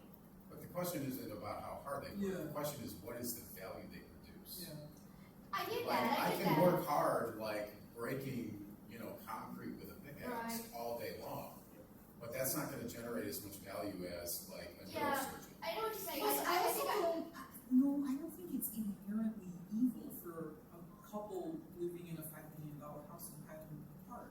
no, I'm not saying it's evil. I'm just saying that it's huge disparity in America. This is And I what- once lived in a tiny studio apartment, and I never begrudged the people living in the $5 million house. No, and she's not either. She's 53 years old. She's not begrudging anything. I'm begrudging it. I'm just seeing this. She's not. She's got a really healthy attitude, actually. I'm just saying that in terms of working hard, the reason I said that is because he says, I worked hard. No, he inherited a lot of that money. So, just so you know. Well, that's fine, then the person he inherited it from likely worked hard on, and then just. I think there was a lot of luck involved in that. Because I happen to know some of the background. There was some luck involved. There was some hard work. There was a combination of things. But where there is no luck for certain people, which is what we need to do to help, Going back to something you say earlier, that we have all these social programs that people are not aware of. Obviously, that's something that the government does. The government is the one who defines the social programs. the government should do what? No, not should. The government is the one who defines social programs. The government, Yeah. we actually are the one that come out with Various. incentive for people, taxes, whatever. We actually control. The government controls have some ways to control the economy. So I said that we have several ways to deal with inequality. One of them would be that we actually provide products that would help someone. The other one would be going back to your point to value creation is do we regulate value creation? So someone that we're going to give someone that actually feed costs a big concrete, we actually force them to have a higher minimum salary than what the market would set. Because one way or another, we have to deal with those people. So whether we have other options or it should be an acceptable thing, and we have a minimal income, for example. Yeah. But then it's automatically the market decides, right, that something that it doesn't value, then it will pay a lesser price. And in Japan, a lot of the things that are being automated that people used to do. So Japan could have said, okay, we don't want to automate it. We'll just get like cheap labor from India, but they are not doing it. They are doing the automation. So the market will kind of decide like how to fix it. Yeah, so if the market does that, then you have low income for someone that makes concrete, and they will Then subsidize the them with like a food stamps. Therefore, we actually, at the end of the day, you're paying taxes, and it's going to them. So actually, the person who hires the concrete breaker should be paying them a living wage. Correct. Yes, So yes, that's my point. that's That's exactly, and I don't option. think they are. I mean, they're not paying them enough to, they don't have to get the $5 million house, but it shouldn't be this studio apartment. I mean, there should You be know, Correct. But wait, but that's you projecting, like, she still has, she has a roof over her head, clean water, right, like, it's not, I don't think it's fair to start distorting things to say that person shouldn't be in a $5 million house, that person shouldn't be in a studio apartment. I think it's wrong, so I'm gonna start messing with the economics. Here's my takeaway from this, right? Because I think there's a macro dimension, there's like a middle dimension, a meso dimension maybe, and a micro dimension and a personal dimension. So me personally, like I worked in corporate America a long time. Like at some point, like after all the restructuring and like the mergers and stuff like that, I find myself in a different economic situation, but I also was in a financial situation where like, I don't necessarily have to do this kind of work for a living anymore. So I don't have kids, I don't have people to put through college, so I determined that like, for me, this was enough, right? Like I'm a homeowner, and like I can age in place as it is, and like, so this is it for me, and I like my own lifestyle, so but somebody else is in a different economic situation. But I myself, and you mentioned like resale stores, like this is from a thrift store, and this shirt is from a thrift store, right? Like, what people throw away in Chicago or get rid of is amazing. To your point, we have big economic disparities, and a lot of people throw away some perfectly good stuff. And I was at the same conference that Justin was actually, And we had different experiences because we went to different breakout sessions, but a big theme was that like what degrowth, quote unquote, means in the global north is different than what degrowth means in the global south. In the global south, there's just simply not the infrastructure, there's not the social safety net, there's just not a lot of things that need to be there. By definition, creating those things leads to growth. What's the global south? What's the global south? The global south is basically what we would call like the developing countries, right? As opposed to just the hemispheric south. It tends to be that The way. global Yeah. south wants to, So they you want, exclude Australia and New Zealand. Yeah, we have to exclude Australia. the global south wants Western lifestyles, right? They can be happy by not having Western. They don't want Western values, Western cultures, but they want Western lifestyles. You cannot have Western lifestyles and Western prosperity without having Western values. Western values are secularism. So But there's a gradation, right? So if Western values means getting a new iPhone every year, no, those are that's not not for Western me, values. right? Like No. I have like a That is 5-year-old what like Android phone, for instance. But part of it's for reprogramming yourself for what your needs Western are values versus are your not own. about like consumerism and those kinds of things. Like maybe one of the misconceptions I think at least in India that is projected. Some I don't know who is like Western people are very, I don't know what is the word. Materialistic? Not materialistic. What should I say? Very kind of okay. This kind of I would say like to a certain. But that is not true. Those are not Western values. But it's like we are very sick. We are very conservative. We like hide everything. But Western people are like this. They show off their body parts because they are very open and so that is then the people in the global south will believe that. But the core Western values are not. Those are not the core values. They are just maybe marketing strategies for Hollywood movies to sell or for people to watch. The core Western values, like I said, right, one of the values is secularism. The global south doesn't want secularism. Equality. The global south does not want equality. So all those things are not embraced. Well, But you're they talking want in generalities. Yeah, that's to my level. I think like look at Bhutan, right? The country of Bhutan a few years ago. I don't know where the status is now. They actually made up an index called gross national happiness, and that was like a big deal in the development world. There's a guy named Tesrin Tubai who's a former prime minister, and he's got a TEDx speech on that. In fact, I wanted to re-look at it this week just to get some ideas from him. And he talked about the happiness, and he talked about things of security, identity, and purpose. And because he went down to the basic individual, what makes an individual happy? And those are three things that really stood out in this, that he was trying to hammer home. Because in order for us to be happy as human beings, we have to have a sense of security. We have to feel safe. And then the next one is we have to have identity. We have to know, we have to be accepting of ourselves and our background and what makes us a human being. And then the next one is purpose. In order to really feel happy, we have to have a purpose in life. People who have no purpose, they're the most miserable people in the world. And usually those are the people strung out on drugs because they have no purpose. So they have to go to something to take the place of that. So in our communities, what we have to do is instill a sense of purpose into our children as much as possible, and a sense of identity. And we have to think about security as well. I think that's true for all countries. Exactly. It's a basic human need. Those three things are basic human qualities. Yeah, but there's education behind it. And reaching back to the queer, when he was amused reporting about America almost 2 centuries ago, how Americans were poorly educated. He at certain point said the third rank European city may have more poets and writers than the whole America. But he was amazed how Americans were very well in understanding the concept of the country. And he said, every single person you talk to, he can explain it to you, they live by it, and they prosper by it. And when I look at by today, nobody knows what made America great first time around.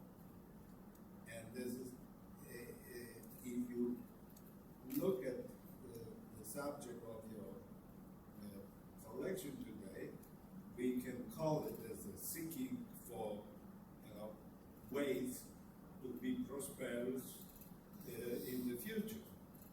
And the reason I look back at the quiz, whom I read 50 years ago, first time, is because this is the question of today. What to do to get more prosperity, and then so my way of looking at it was, let's see what that appeal reported, because he's credited that he did, pretty good report. And then simply when I look at the Americans today, they are still poorly educated, and they don't understand, they don't know what made America prosper the first time around. So we have some gallimatías of ideas, and in the surge of prosperity, nobody checked first. How the hell we get prosperity the first time around? Nobody is interested in that subject. And then, referring to some anecdotic situation to the consumerism and so on, I moved about 20-some years ago to some townhouse that were, next house is identical to mine, and our household has as many people as the household next door.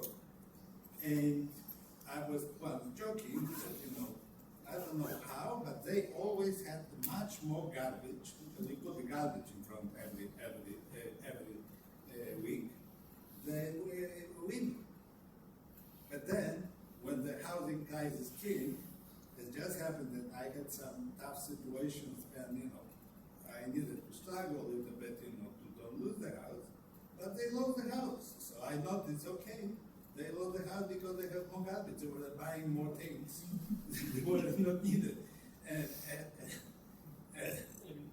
and simply when you go back to one more time, this what you said. You have to understand, what you want, but that you cannot get it without knowing. And those poorly educated Americans who were 200 years ago literate, about 80%, 90% without what the history says. But they understood the very concept, what makes them prosperous. And today, and one of the things which they did, they say, just get out the government of my private life. If I want to do something, I know I may ask my neighbor, my brother-in-law, who will handle it. Don't bother me. Today is other way around. The first thing, the smallest problem, and the quill was even joking, saying that in France, the French people, when they have a problem, they just put their hands, close their hands, and they wait until the government comes and helps them. And this is with the phrase which he used. And what it is right now in America, when there's a problem, everybody says, where's the government?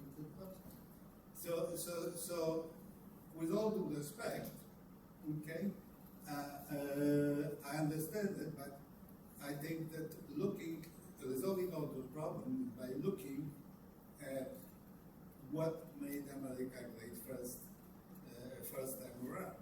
Well, that was an agrarian society. It was a very different kind of economy. And very decentralized. Yeah, it was very decentralized. So I think a lot of what I saw on the last page would possibly get us to Tocqueville's America. No, I agree with you. Okay. But we're not going to have it right now. No. In this. There are two things. You are correct. The decentralized society, and Dr. Quill was complaining that the centralization in Philadelphia and New York is going to fuck, okay, over there already. But the point is that people didn't change. People, the same people which Socrates was dealing with, the same people which Homer described in his books, didn't change. So our fault is that we didn't adapt principles to that advanced technological society. We didn't find the formula which was adapted to more agrarian, more decentralized society. You are correct. But the concept didn't change. The question is, and this is what the Tocqueville was complaining, and I'll be complaining as well, that the America became first very powerful and successful because there was a group of exceptional people who used the best of human knowledge at the time to create the nation and create the constitution. It doesn't mean that the same principles shouldn't be applied today, but we need the people of the same caliber who will look, when we have those iPhones and whatever, and the communication and the need for centralization because of technology and certain, we created that word, the global village. But that message was when I was in college, which was, half a century. And we didn't create any thought how to adapt the modern nation. I mean, American concept to the modern nation, and this is the problem. I don't think that earlier Americans were better than current Americans, right? No, But this is not true. The point is, what I brought that is that Americans over there, they were the illiterate people with the first or second generation of literacy. They were exposed to certain ideas, and they saw the opportunity, and there was certain tradition of the colonizers in America that the founding fathers explored. And this is the reason how it worked. But what I'm trying to say, that the world moved forward. But America is still the most Nobel Prizes, the most innovations, most discoveries, most best medicines. Everything comes from America. Nothing comes. Well, let's say this way. Let's say this way. Wait, hold on, yeah, you were saying, so let's give somebody else a chance. I mean, your point that you have the largest number of Nobel Prizes is, it's one of the largest countries on the Western Hemisphere. Russia is bigger than Russia bigger than. Population what? Okay, but India is bigger population. Yes. I would definitely say that, from the. China is also bigger. China is bigger definitely But they population don't compete wise. on Nobel Prize. So, but all the best products, everything comes from America. It's true, innovation is Everything happening. comes Exactly, yeah, because it's a pro-capitalistic country, so if you have, But we if also you have want the to make money. infrastructure. We also have the Well, infrastructure. Oh, yeah, there's yeah. a historical, Yeah. perspective on what made America so innovative. If you go to American history, the settlers come here, and they didn't have all their own ideas that they brought from the old world. They also were able to adapt some of the Native American technology and incorporate it into their culture. Case in point, the use of corn, by settlers, especially in North Carolina. My family goes back all the way to colonial times here in the United States. And I was going to a genealogical study, seeing how did they live back in those times. And they were poor, they were illiterate, but they learned how to live off the land. And they learned how to live off the land from the Native Americans before them. But then they also took some of the old world and incorporated it. So America is like a hodgepodge of different cultures all mingled together based on innovation. In fact, and then when America became a country, one of the things that they pushed for, notably Benjamin Franklin, who's the inventor himself, pushed for the U.S. Patent Office. So if people had an idea, they could get their trademark, registered with the government, and their trademark would be theirs. Somebody couldn't counterfeit it, or the legal system supported the individual innovation and their ideas and stuff like that. So that's one of the reasons why our country has been so progressive in innovation and coming up with what, for lack of a better term, a better mousetrap. It's what drives us. In fact, it's what drives our capitalistic mindset, always trying to create something much better than what we had. So, and I think that comes from our settler mentality from colonial time. So what changed? Now it doesn't seem to be the same way anymore. So what changed in your view? People, Immigration. people get lazy. They get complacent. All civilizations, they go through in fact, Ibn Khaldun talked about this, and you get a founder mentality, somebody who gets a group feeling together. He progresses. He creates a state. He lays the foundation of the state. The state gets more powerful, and then you have another generation later on who gets complacent, and then things just start falling apart. You see a lot of that in monarchies, but you get. You're not accounting for the immigration, the new wave of immigration. Yeah, you that take comes things for from- granted, and You're not like accounting for the new wave of immigration that accounts for some of the new technology, new wave of innovation Yeah, from that is not the majority majority of I the think population. It also accounts for social instability. it comes from Social instability. what that. Immigration. How so? Just look at Great Britain. They're falling apart Because of immigration part. How do you define falling apart though? Yeah, Like, this is really. Well, there's a reason why they call him two-tier here. Is because they're instituting a two-tier system where, the native stock are subject to harsher, more oppressive rules than. Well, what does falling apart mean though? Does that mean like their economy Well, stops growing? Does that mean like their if the police standard of cannot, living goes down? Just please. I'll answer. If the police can knock on your door for mean things you say online, your country is falling apart. But they don't. In this country, we have a constitution. with Bill of But I'm Rights. talking about Britain. I know, but the thing is, at one time they had Englishman's Bill of Rights, but it's not. It's kind of been set aside over parliamentary sovereignty, which is the basic norm now. But they do have some human rights. I don't know enough about the legal system, about the fact that people can go there and just knock on the door and get people. I know Thousands there is a of people. trend for that in a lot of countries. because they say something mean online. But There is if a- you say something, for example, that's hateful, like hate speech, like let's say you're, a native Anti-gay stock or Englishman, anti- and you think that immigration is too high, and you don't like the rape gangs that seem to get away with a lot of stuff over there. The authorities will knock on your door and they will fine you or put you in prison for a certain length of time because you put on hateful speech. I forget what the law is called, but there's a law that allows it. Yeah, I'm not sure about the Mina, implementation. Yeah. I was listening to a podcast from the guy that wrote the famous book, the sociologist. Maybe it's called Bowling Alone yes, and he did a study. He's very progressive minded, right? And he found that this is a long time ago, but he found that the more diversity you had in a neighborhood or whatever, the lower the trust became. And he reanalyzed the data. He could not believe it because he didn't want to believe it because he's very progressive. But he actually, I want to go back and read his book. So wait, the more diversity in a given area, the more it lowered the social trust between all of the people in the area, including people from the same ethnic group. Yeah, So a Greek will trust a Greek less the more diversity you have. And I was fascinated.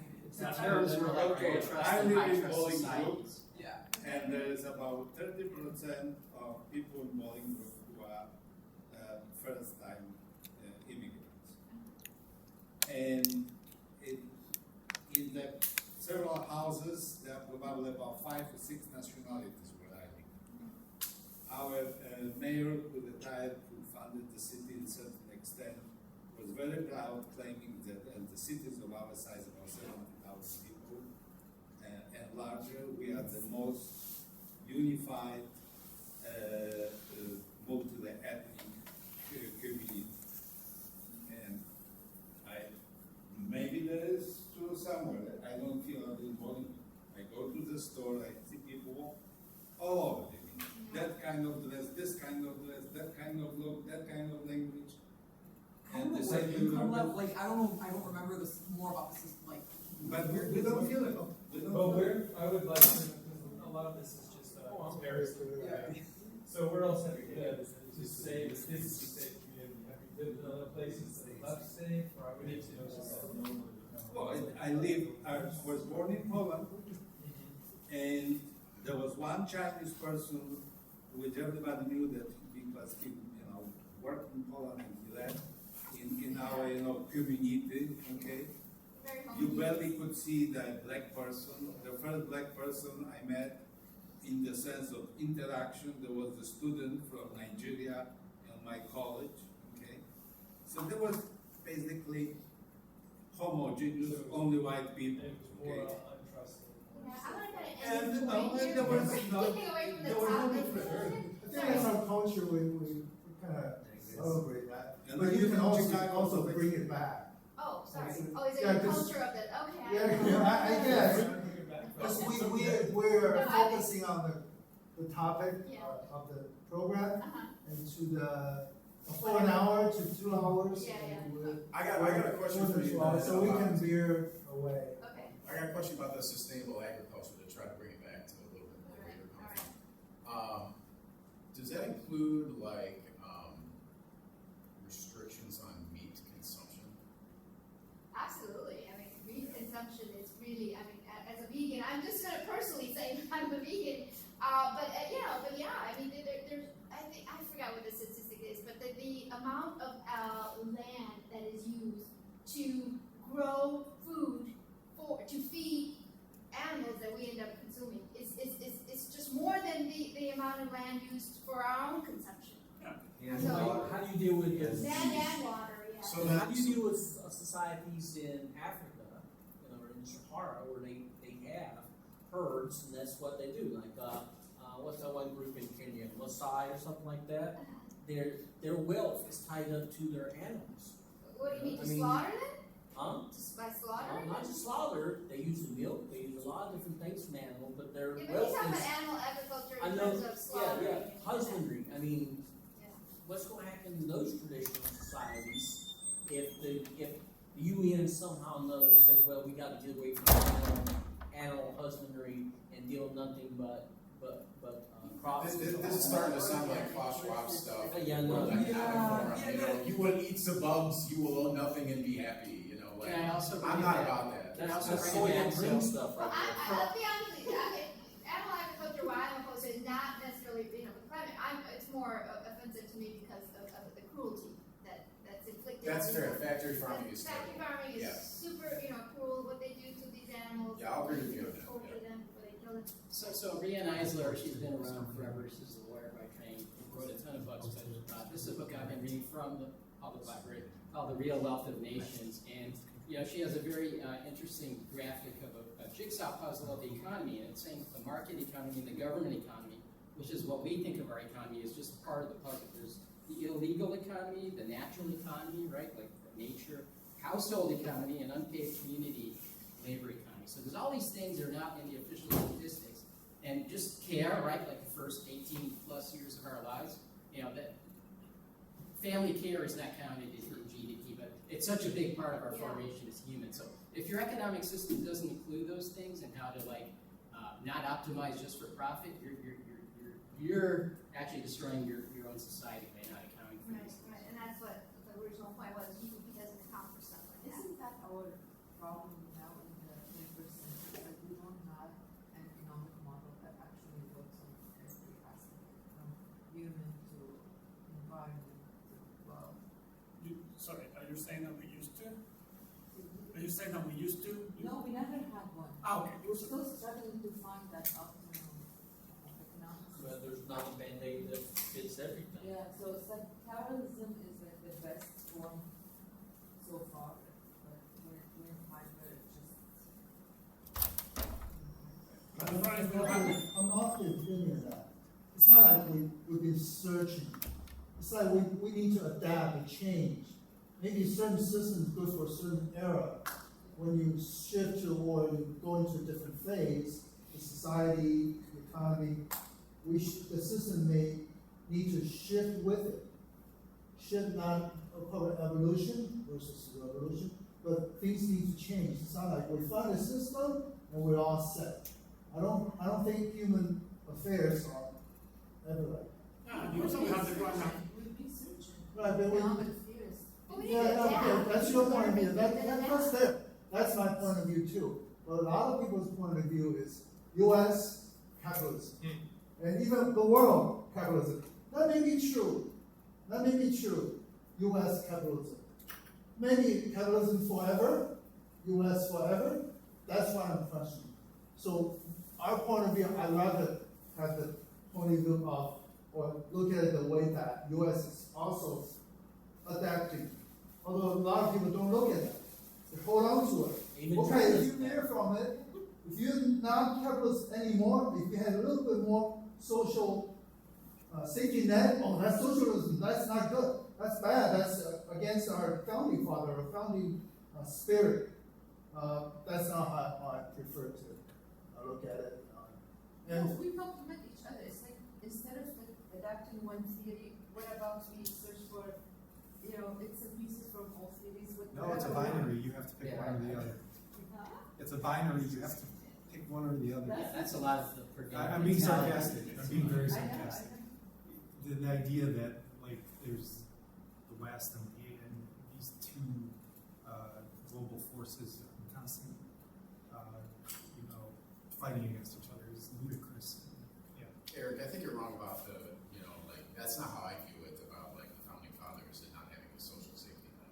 I don't think they would be opposed to a social safety net, but they would probably be opposed to a government administered and taxpayer funded social safety net. Why does it have to be the government that does it? Churches used to be, and local communities and churches and fraternal organizations used to be a lot stronger. And those organizations and those institutions would often do that, and there was no need for government to do that. But as government, as it always does, gets more and more power, it crowds out these other institutions and these other avenues of, providing a safety net. I was representing. We are the government. We're the people. We're the government. So Yeah, that's not really strong. Right. Because my point of On view, paper, we are. I'm not. In theory, we are. well, I'm not speaking on behalf of founding fathers. My point of view is that some people's points of view or perception is that's how founding fathers were against socialism, social welfare. Therefore, they're against any change in the U.S. system to anything but capitalism in the name of founding father. That's why I'm not speaking of on behalf of founding father what the original idea has to be or has to stay. You know what I'm saying? I'm not disagreeing with you, but you're disagreeing with wrong Eric, because that's not what I was saying. I was saying some people's point of view or perception is against U.S. shifting from capitalism in the name of their point of view. They say it in the name of founding father. That's my point of view. I'm not saying founding father has to for this or against it. But to your point about the church, it's not the government. A lot of people have stopped going to churches because there are just more people who are become disillusioned with whatever faith they're in. They're just becoming more, or less inclined to go to churches. But in terms of the government, watching the government do all of these things, and I don't even think it's a question of crowding out the other institutions.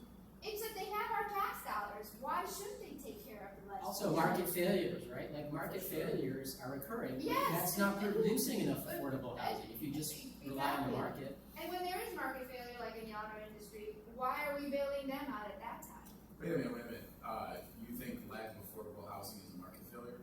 Absolutely. Why Like does- all why the do new you say that? construction going on in Chicago, for a variety of reasons, partly it's red tape, partly it's land costs of many. Yeah, red tape is not a market failure. No, it's a Red market tape is failure, a because customer. if it was the free market, there would be affordable housing and there would be a natural supply. No, red tape, There's why- a lot more demand for affordable No, no. housing than there is You supply. said, one of the things you mentioned just now was red tape. Red tape, Clarify. red Red Well, tape, just clarifying something. red tape by definition is not a market failure. Red tape is what government and bureaucracies do to prevent the efficient functioning of a market. But all affordable housing in certain neighborhoods are basically have to be subsidized, right? Because the rents that people are affording to pay are not matching the development costs of actually, and the only place you can actually come up with afford on a per square foot basis, like something affordable, is live further out in the suburbs, or you live in a place that doesn't necessarily have a high standard of housing. Correct, but so when we tend to use the word market failure, it doesn't mean that the market itself failed. It's like the way that the forces on the market will prevent the outcome that we want as a society, not the market itself. And then maybe healthcare is a better example. Correct, yeah. So when we say market failure, it doesn't mean that the market itself will work. No, healthcare is the worst example. Healthcare is one of the most heavily regulated things. And it's still failing us No, in the USA. no, it's not. It's still failing. No. The heavy regulation of healthcare is one of the reasons for the failure. One of the many reasons for the failure. So what would you have done differently? You're saying, I don't Well, I mean, understand. I'll give you an example. I used to be affiliated with an organization that was more free market oriented. And one of the things that they pointed out, a problem that they fixed in Florida is there are these laws. I think it used to be in Florida. I think that it's in other states too. There's something called certificate of need, right? So let's say I'm a rich entrepreneur or something, and I'm an Elon Musk type, and I take a look at the healthcare system and I say, wow, this really sucks. I'm going to go into the healthcare industry and I'm going to shake things up and I'm going to bring innovation, all this stuff. But if it's in a state with certificate of need laws, what that allows the established healthcare players to do is they get to decide, is there a need for what you're trying to offer in this area, in this market? And they can effectively have a veto on whether or not you need to set up your stuff. So it's a corrupt system of established players who gatekeep, again, upstarts. Holding capitalist. Right. Yeah. It is. It is crony capitalism, and that's just one example. Another example is, I actually like one of the things that I think the Trump administration was floating was forcing the pharmaceutical companies that if they're going to charge low rates in certain countries because they just want to get their foot in the door and have market presence, but they're a socialist country and they refuse to pay market prices for the products. And so then they overcharge our country so that we're kind of subsidizing the socialism in other countries. What the Trump administration has floated is, hey, if you're going to charge a discounted rate in some European country, you can't charge more than that in the United States.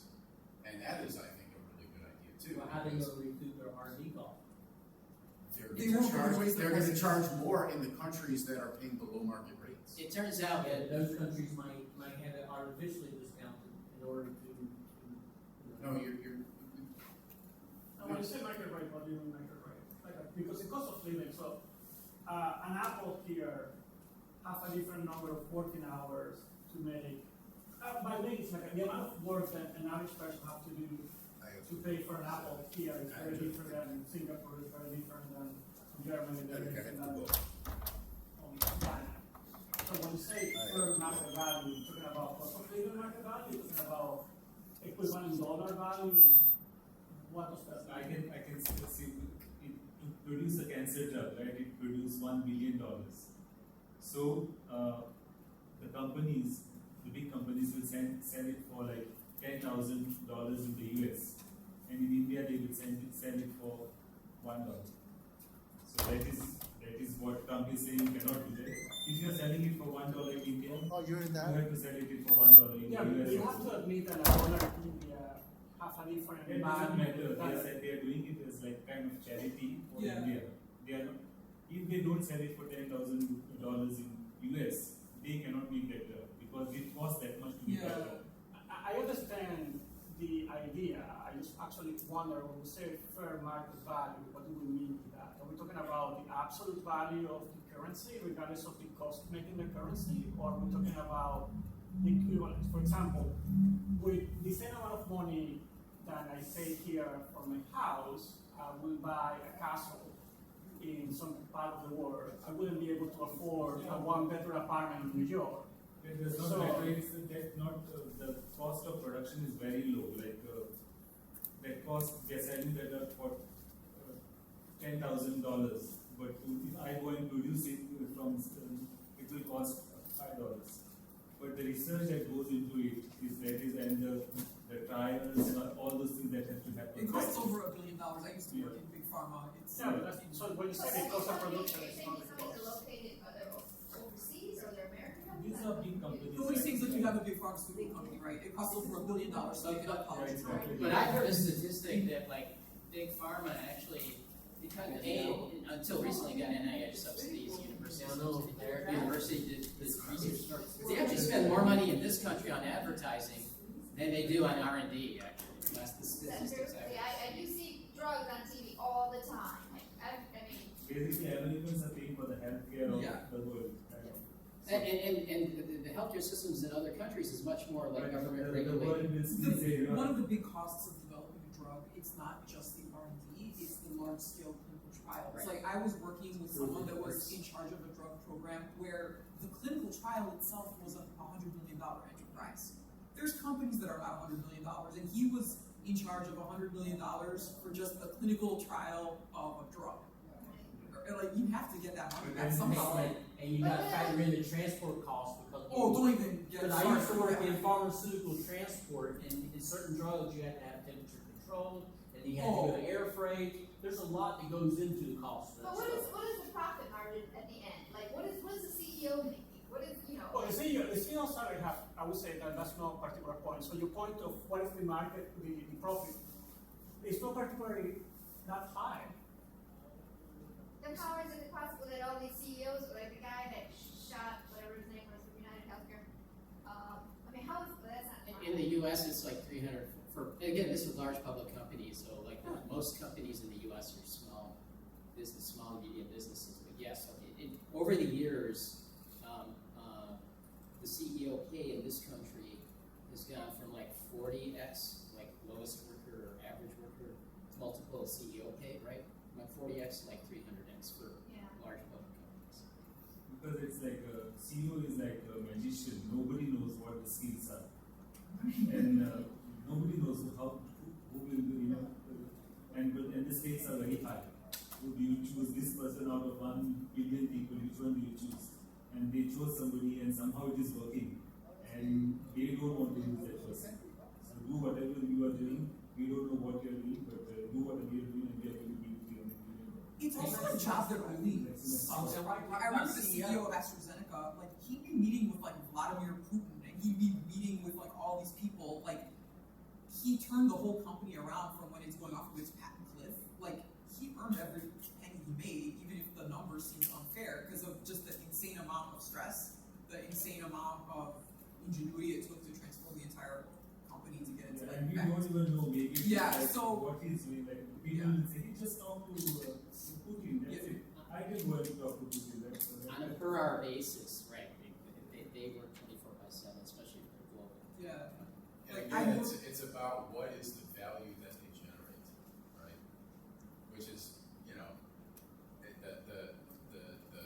one of the examples that comes to mind is, that you get some of these WNBA players who complain about like, oh, we don't get paid the same amount as male basketball players. It's like, but you don't generate the ticket sales that the male players do, and those kinds of what's that? No, they don't. Not by a long shot. They're operating at a loss every year. They're subsidized by the NBA. But I had a question about like inequality. There are some persistent patterns of unequal outcomes among racial demographics. For you, is that in your mind? Would you attribute that? You're talking about globally in one country in particular. Let's focus on the U.S. for the moment, but yeah, globally as well. I think it scales globally. Would you attribute that pretty much exclusively to flaws in capitalism or public policy or insufficient, education or opportunities or whatever? Or do you think there's at least some room, however big or small the percentage, that there are innate differences between groups such as IQ? That's really, no, I definitely don't think there's innate differences in IQ between the races. I definitely think there's systemic issues. I mean, there's systemic racism. There's, you know, in our institutions. I think lack of opportunities, where they live is a great factor. I mean, if you grow up in Englewood, you're not going to do as well as if you grow up in, Highland Park. So in the nature and nurture equation, it is entirely nurture, is what you're saying? Sure, yeah, I don't think it's nature. Yeah, that's off the wall wrong. Absolutely. Well, according to you, No, how is it no, wrong? no. It's they're like it is some of the most robust scientific findings is that there are differences in IQ. Like straight up. Which person? Yes, hold on, we have one person who hasn't spoken, so I let's. came late, but one thing about the founding fathers, I think Britain was going to end. I can't hear it. Britain was going to end slavery in like 1800. So the Americans started the country in 1775. And Britain did end slavery in 1800. Anyway, slavery. Actually, 1820 something. Okay, And because of the lobbying efforts of a guy named Wilberforce, who was actually an ex-slave trader who actually had a religious conversion. And he said, I got to repent of all the evil I did. And he started lobbying the parliament to abolish slavery, which was in 1820. Are you talking about in Britain or in the In colonies? Britain. It was different. In Britain. We're Okay, talking in the about colonies Great was in Britain. 1830 something, right? The colonies. Yes, it You was mean the different. British colonies, not the Yeah. United States, right? The British, yes, they abolished the colonies as well, but later. Yeah, I just wonder Britain your was point. abolished. So capitalism was 1820. built on slavery. I mean, a lot of money Yeah. went into Well, New yes. York banks. They were used as collateral. Number two, have you heard, did you mention Vandana Shiva at all? Vandana Shiva? Vandana Oh, yeah. Shiva. Oh, and then it's just, I didn't mention if I know who she is, yeah. Okay. Did you mention regenerative agriculture at all? We talked about regenerative, Wow. yeah, yeah. Okay, a lot, okay. Good, I'm glad. I'm curious about regenerative agriculture. Wait, hold on a minute, I wanna go back to this racism, I'm a little bit piqued by that. What do you mean? Where is the study that says certain? There is a famous book that came out in the 90s called The Bell Curve by Richard Ernstein and Charles Murray. I recall, I don't know how many years ago now, but Sam Harris's podcast, he actually had Charles Murray on as a guest, and he talked with Murray, and even Sam Harris, the left-wing Democrat, I'm sure he's on board with the global warming stuff. I'm sure he's on board with income inequality is a bad thing, all that kind of stuff. I'm sure you and his views and your views would probably align at least 80% of the time. Yeah, I know And he was talking to Charles Murray, and even Sam Harris admitted on that podcast that it is some of the most robust. What's the word used? Psychometric, I think. Some of the most robust and indisputable psychometric data is that there are innate differences in races, in IQ. And they base that on, races. how do they base their data? Bell curve? Yes. Bell curve. How do they get their data? Do they get their data by analyzing DNA and IQ scores, or other means? Yeah, I'm and curious then, about yeah, what's your how do they definition of define race? races? Because race doesn't really exist. There's Homo sapiens. Yes. Like, how do you differentiate? Yeah, what There's what- two biological. So what you're talking So about? if race doesn't Wait, exist, hold on, then I wait. guess there's no racial inequality Hold on. either. I agree. Okay, good. There's Okay. no race equality. Wait, what do you mean? Yeah, I mean, of So course from there's a- race, but From you know, an what objective do you mean scientific though? Wait, standpoint. hold on. She was- No, I just don't, and how did they define race in that study Yeah. that you're talking about? How do they get the data? That's what I'm curious about. You can definitely identify it. So when we would look at big genomic data sets of patient populations, and you can use something called unsupervised machine learning techniques, where algorithms find patterns in data in order to identify like distinct groups. And you could see like, okay, even amongst Europeans, like the Southern Europeans were forming a distinct cluster of groups, Northern Europeans a different one, right? Like there's definitely differences at the molecular level. I can't speak to IQ, but definitely genomic data will stratify if you take a big data set and apply these algorithms to it, and it will do it in an unbiased way. So you don't tell the algorithm, oh, I want you to group South Europe, East Asia. Like, the algorithm will find those patterns itself without you telling it, and you will see that stratification, at least at the molecular level. Yeah, but I mean, there are, at the molecular level, differences between races. Okay. So you I just can't speak to IQ, but Right. to So- say that we're all identical is No, I Not know, true, but, right. but that the IQ is the question here. So do they use that type of stratification data to figure out the inferior IQ among certain races? Like machine learning techniques. Yeah, I don't know. I mean, I'm Well, asking. the book came out in the 90s. I don't think that kind of stuff was available. So how do they? And here's another thing too we gotta talk about, is IQ. Yeah, I mean, I mean, what's the definition of IQ? Is it your SAT scores, your ACT scores? Yeah. Or, exactly. you know what, there's some Oh, yeah, people in yeah, the there's no Amazon, such thing as there's some that. people in the Amazon, some tribes, that never even touched a book. But they can tell you every plant in that Amazon forest, and they can tell you the medicinal thing. And I can even refer to the Aborigines, you know, back before the Europeans came, and they had no education whatsoever as far as Western standards of education. They'll be able to tell in their environment what everything they need to survive in their harsh environment. From years and years, from generations of oral transmission, they were able to survive in a very harsh environment that a Western European probably wouldn't last 3 days in. But they would, Right, and they wouldn't last 3 days in our environment, so what's the upshot? I don't Yeah, but so what's the thing IQ is, then? the What are you talking IQ about when you the say thing is about IQ.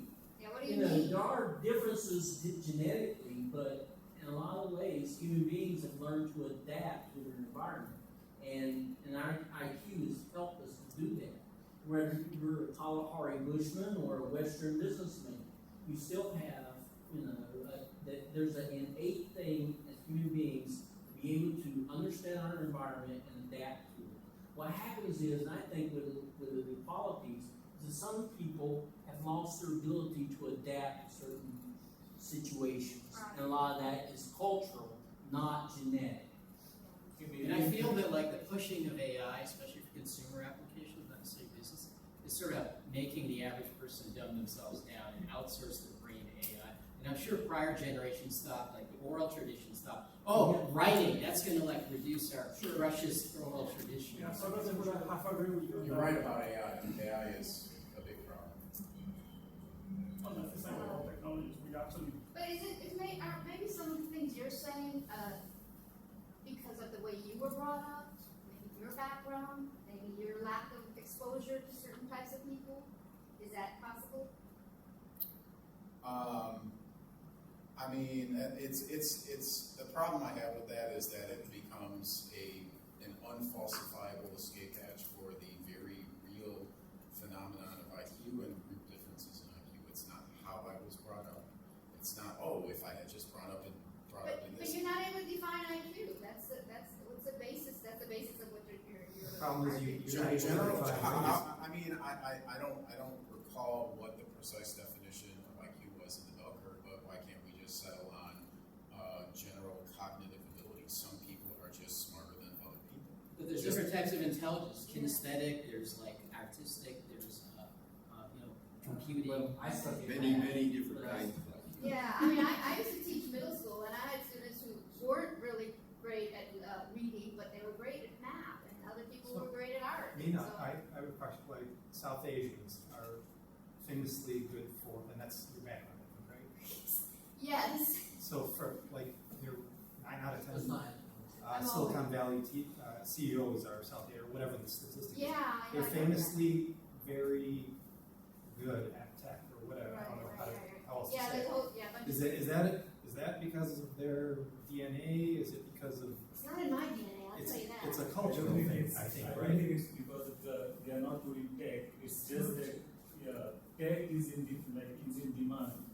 So the tech, there are a lot of colleges that produce engineers, and then those engineers, there are come to America, and they, that's why But there is even institutions are filled with those H1Bs, and then No, huge you're talking population. about a practical, we're talking more about the Intel IQ. Is it, So, yeah, but is it the curriculum in general say that again? is it the curriculum that's pushed in general? I didn't grow up in India. No, I know, I'm just saying, I don't know I don't know what the. As a South Asian American who has been in and out of tech, I'll say that there's a few things at work here. One is that, like, this is what society is rewarding at this point in time. Warren Buffett, like the investor, said that, like, I'm a white male who's good at quantitative stuff in an era where, like, finance was growing.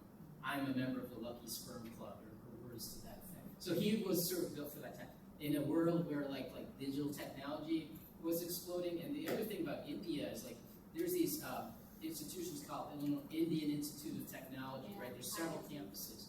They are, like, viciously competitive to get into, but they're free once you get into them. Once you get into them, you sort of can write your own ticket anywhere in the world, even though there might be a tech job glut, only because, like, it's in a country of like 1 billion people, like millions compete to be in that. So if you make it, you sort of, just by virtue of, And like, most of getting those through that. CEOs that you're talking about come from those institutions. So all those, so it's a very small percentage, but it's the top of the.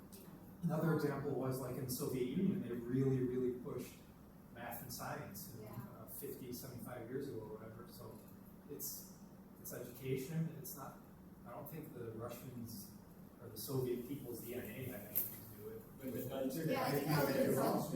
How do you explain the Nigerians in the U.S.? Nigerian immigrants.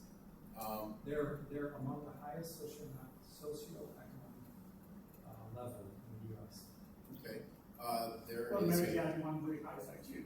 There is a selection bias for the kind of people from Nigeria who would end here.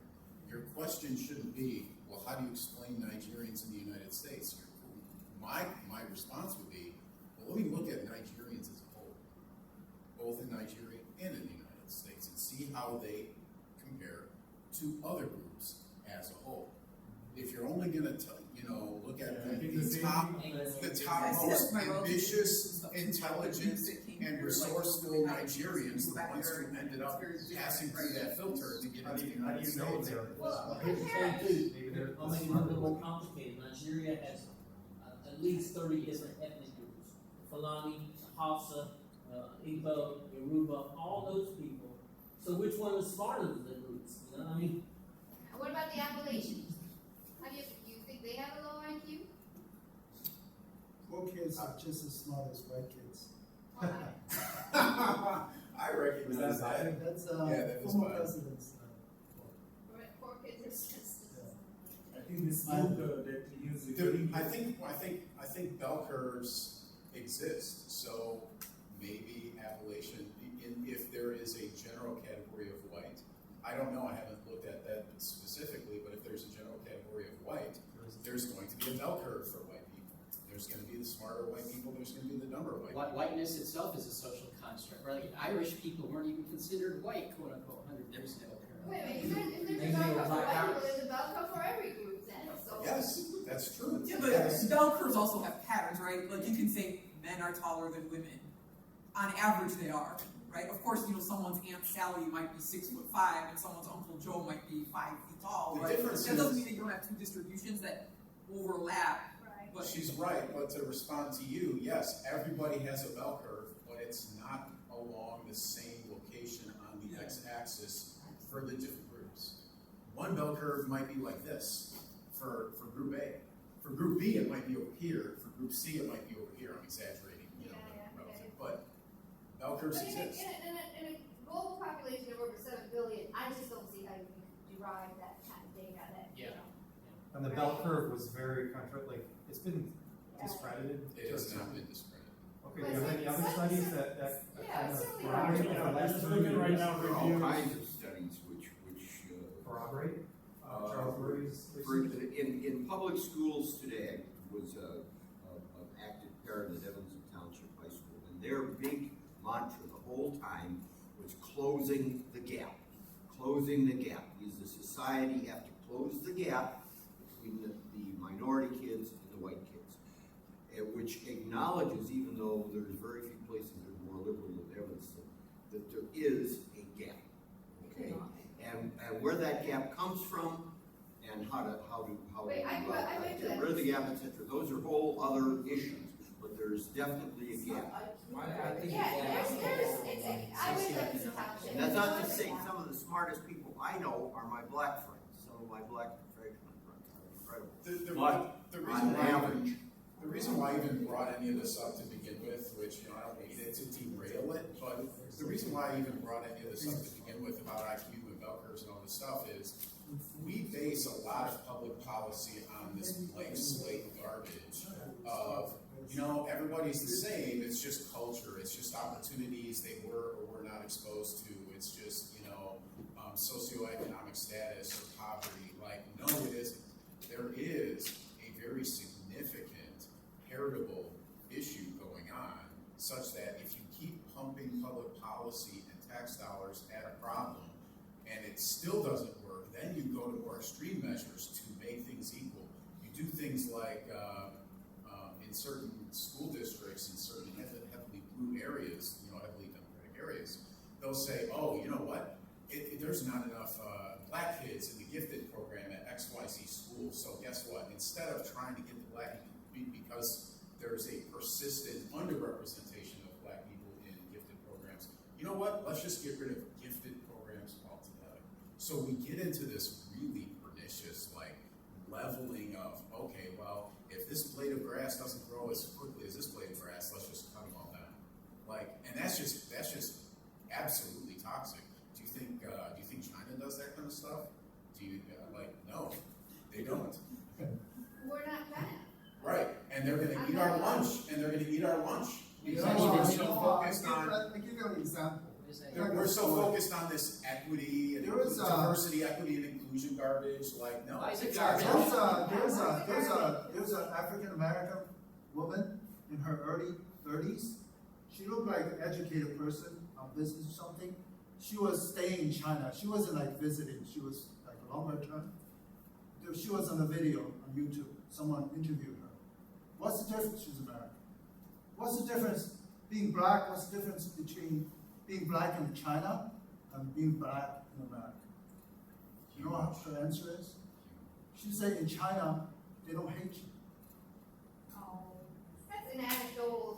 Yeah, but it's, Well, I'm offering, when you say anecdotal, Yeah.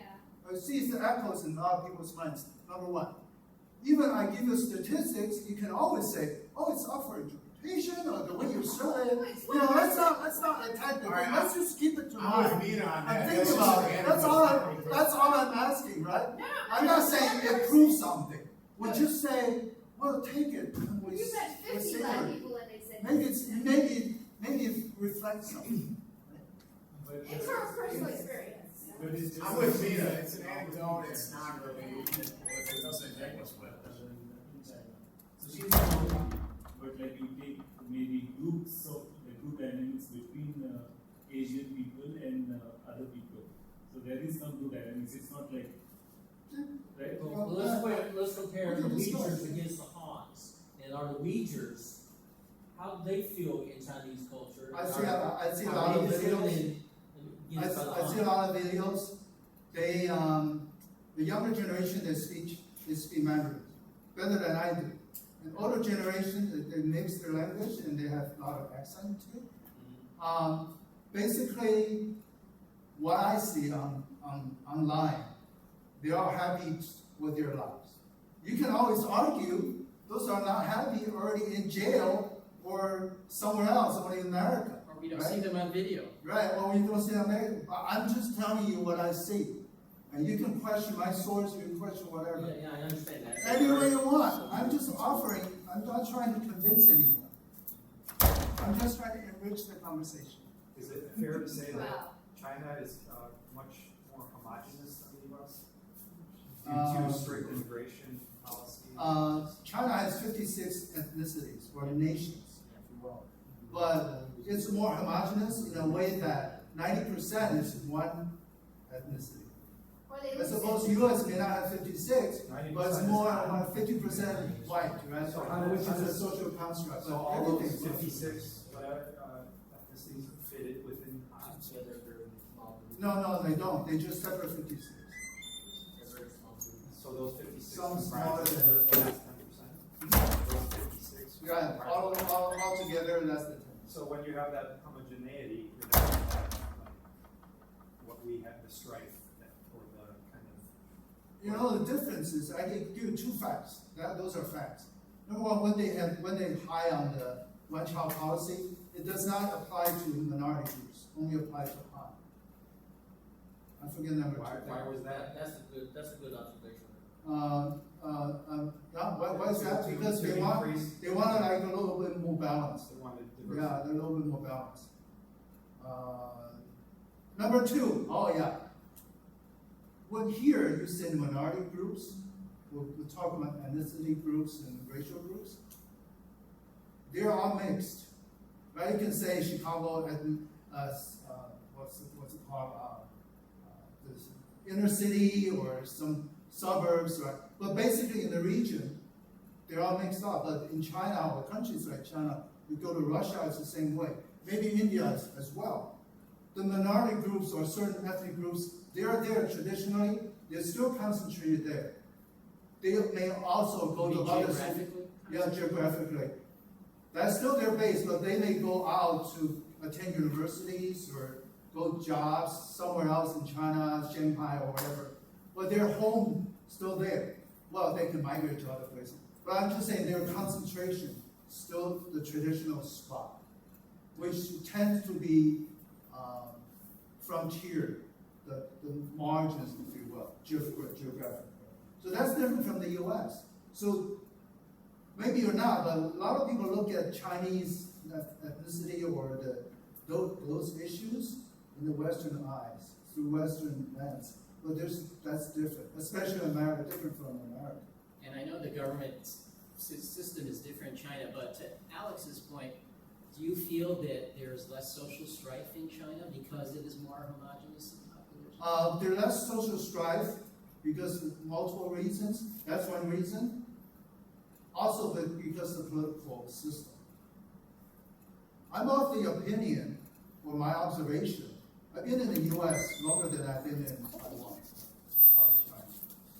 My observation is there's a way that the electoral democracy, as we know, as we have here, you know, in my mind, democracy is not only my mind.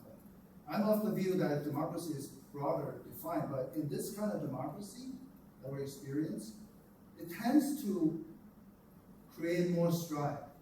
It tends to galvanize people, make people fight, because these are multiple reasons. That's my observations. That's the system. So two factors that I can come to my mind immediately. Number one is relative homogeneity, ethnically. Number two is political system. If you go to Taiwan, the same as U.S., very high strife. They fight all the time. Very, very extreme. Competitive? Isn't that It's not competitive. It's a vicious. Hey, When you have this Partisan. when you have this democracy, it started fine. People have a common ground. When they fight over. They have a common ground, but when you fight the implementation of different policies, over time you can see the evolution of the U.S. history. Now people are getting more divided. Like even back in the 80s, people say, well, Ronald Reagan was able to have dinner, like peaceful, fun dinner with O'Neill. But I don't see that between Donald Trump and Nancy Pelosi. I don't see that with what's the current one, Johnson, with Biden. I don't see that because over time the common ground was diluted or eroded. What's in place is division. So division dominates, and democracy deteriorates. It doesn't work as initially. It doesn't work as initially designed. That's just like economic, just like socialism versus capitalism. We need to shift it too, along with the shifting patterns or composition of the society. But it wasn't that way. The contention that we have now did not exist as it did several years ago. the different people work together, and it has become very contentious. We have one vote more in one party than the other, they're gonna dominate. The parties used to work, and I remember this, I've been here obviously through many administrations. Do you feel that's because like the overhang from World War II where the country had to unite and so many politicians were veterans and they had to work together? Well, that may have something to do with it. I know there were very contentious politics in this country back before and during and after the Civil War. I'm not that familiar with the details of the history, but I have observed personally how things have changed in the last 10 to 20 years. It's gotten much worse. 10 to 20 years or just the last 8 years? I feel like Maybe you're right. It's So not wait, long, so it's what not about long-term. the '60s where there was blood in the streets for a decade? What about the Well, but that 50s when you wasn't had so McCarthy? much in the government, though. That was in the streets. I mean, there was So contention. you gotta believe Nancy Pelosi and Trump are gonna meet each other, like if it's important enough, but they're gonna do it behind closed doors. Well, The that's reason- true, but hang it on. was, but there's more contention now. Not at all. than there Not at used to all. be. This is 100% a fact. It's wrong. It's because everybody has a camera, everybody has social media, and Trump and Pelosi know that if they meet officially, they're gonna be, there's gonna be video and pictures, and they're based, well, why is he meeting with Pelosi? If they wanna meet, they're gonna meet. It's all for show, because of everybody, the 24-hour news cycle has changed everything. And so we see everything, so we think things are divided. Oh, we have a divided country. We had a civil war in the '60s. The country was, there was streets, cities on entire cities at war basically because of the civil rights And issue. we don't pay attention to the news unless there is some drama. Donald Trump is saying something to Nancy Pelosi and there is a fight. And they want to stay in the news, they want to create the drama. And news wants the drama, we want the drama, everybody wants the drama. So we feel like there's a lot of division, but like he said, behind the scenes, right, I think they are smart enough. A politician is not like stupid, they know. They have to convince thousands of people to vote for them. How many of us can convince like 10 No, people I to vote for disagree with us? you guys. I think there is real divisions in Of ways course I haven't seen before. But the thing is, in our democracy is an adversarial system. It was created to be like that. It's messy. Democracy is messy. Robert, no. It was, you can have disagreement at what they used to call the loyal opposition. Yeah. That's fine. That's not what she's talking about. That's not, I agree with her in her disagreement with you. Like, it's really bad. Like, we're talking, dude. Even Like, if it is I bad, know you don't think balance so, itself but out. you don't have to just keep saying, yeah, I disagree. Oh, wait, let me finish Okay, my thought. let me finish my thought. 2 minutes, then 2 minutes, Okay. then he Yeah, will have an a announcement. brief Go on, announcement. Give him 2 minutes. Wait, Give him 2 oh, minutes. you Wrap it give up. him 2 Then you minutes. announce, then we have to adjourn because library will be Okay. closed. Let me finish my thought. You're wrong because we're having debates about whether it's okay to chop the genitals off of children in the name of gender affirming care. The value differences between the groups of people in this country is so profoundly apart that But that's we a social can't. issue, not a government issue. That's a social issue. That's not, It becomes a government issue. It's- It Yeah. does, but You're it's talking coming about- from it's coming from We the had grassroots slavery. social- The government, was the Gulf greater then when the abolitionists were promoting abolition of slavery? Was the division greater then? I mean, we had a civil war No, where it like wasn't. tens of thousands. Yeah. So you think we're more divided now than during the Civil War, the 5 years, 5 years of the Civil War? Yes. You think we're more divided now? Yes, and It was again, a my. different system. There was a different, like, it was more I mean, women, there was you're less people. saying like up is down, left is right? No, It's- I'm just saying that crazy. it's like, in this time and era, with social media, we see it more because it's on everything on the 24-hour news cycle. I get that, but I feel in all of the years that I lived here, I never felt this level of, combativeness. Divisive than a civil war. That's like the. There's nothing more divisive. On a scale of 0 to 10, like that's about That is the ultimate All right, I think we have to take it up next time. So Ernie will have an announcement, and then we have to adjourn because the library is closed. Oh, Okay, quick announcement. The group of people here, I think, would very much enjoy the College of Complexes tonight because it's a public affairs talk held by the name of Jonathan Barton, who's a very enthusiastic and very dynamic speaker. And he's about as far to the left as Vic is to the right. Okay, so there'll be a definite balance. It's held at Dapper's Restaurant, about 2900 West Addison, and the food is very good and a good value if you're going to go get something. This is a good place to do it.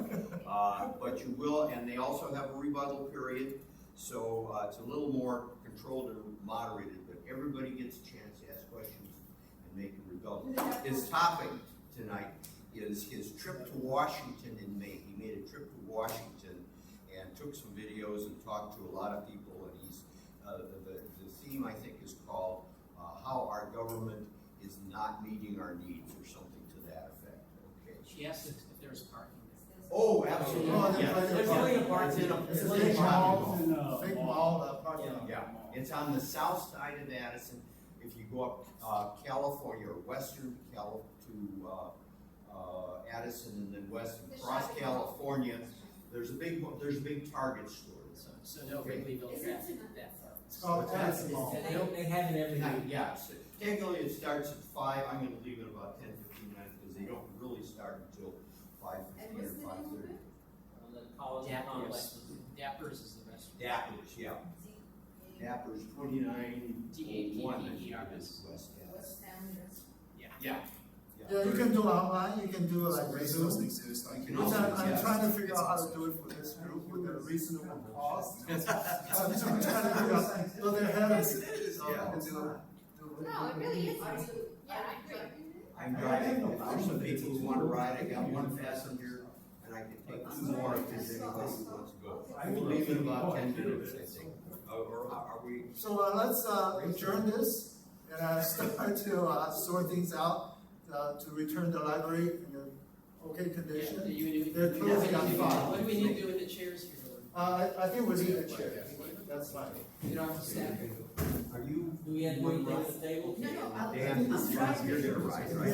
I guess I just stop and throw the garbage. Let me stop the recording. What do you want arrangement? Do you want something to be like sauteed or something here? Wait a second. I had a great, I wrote.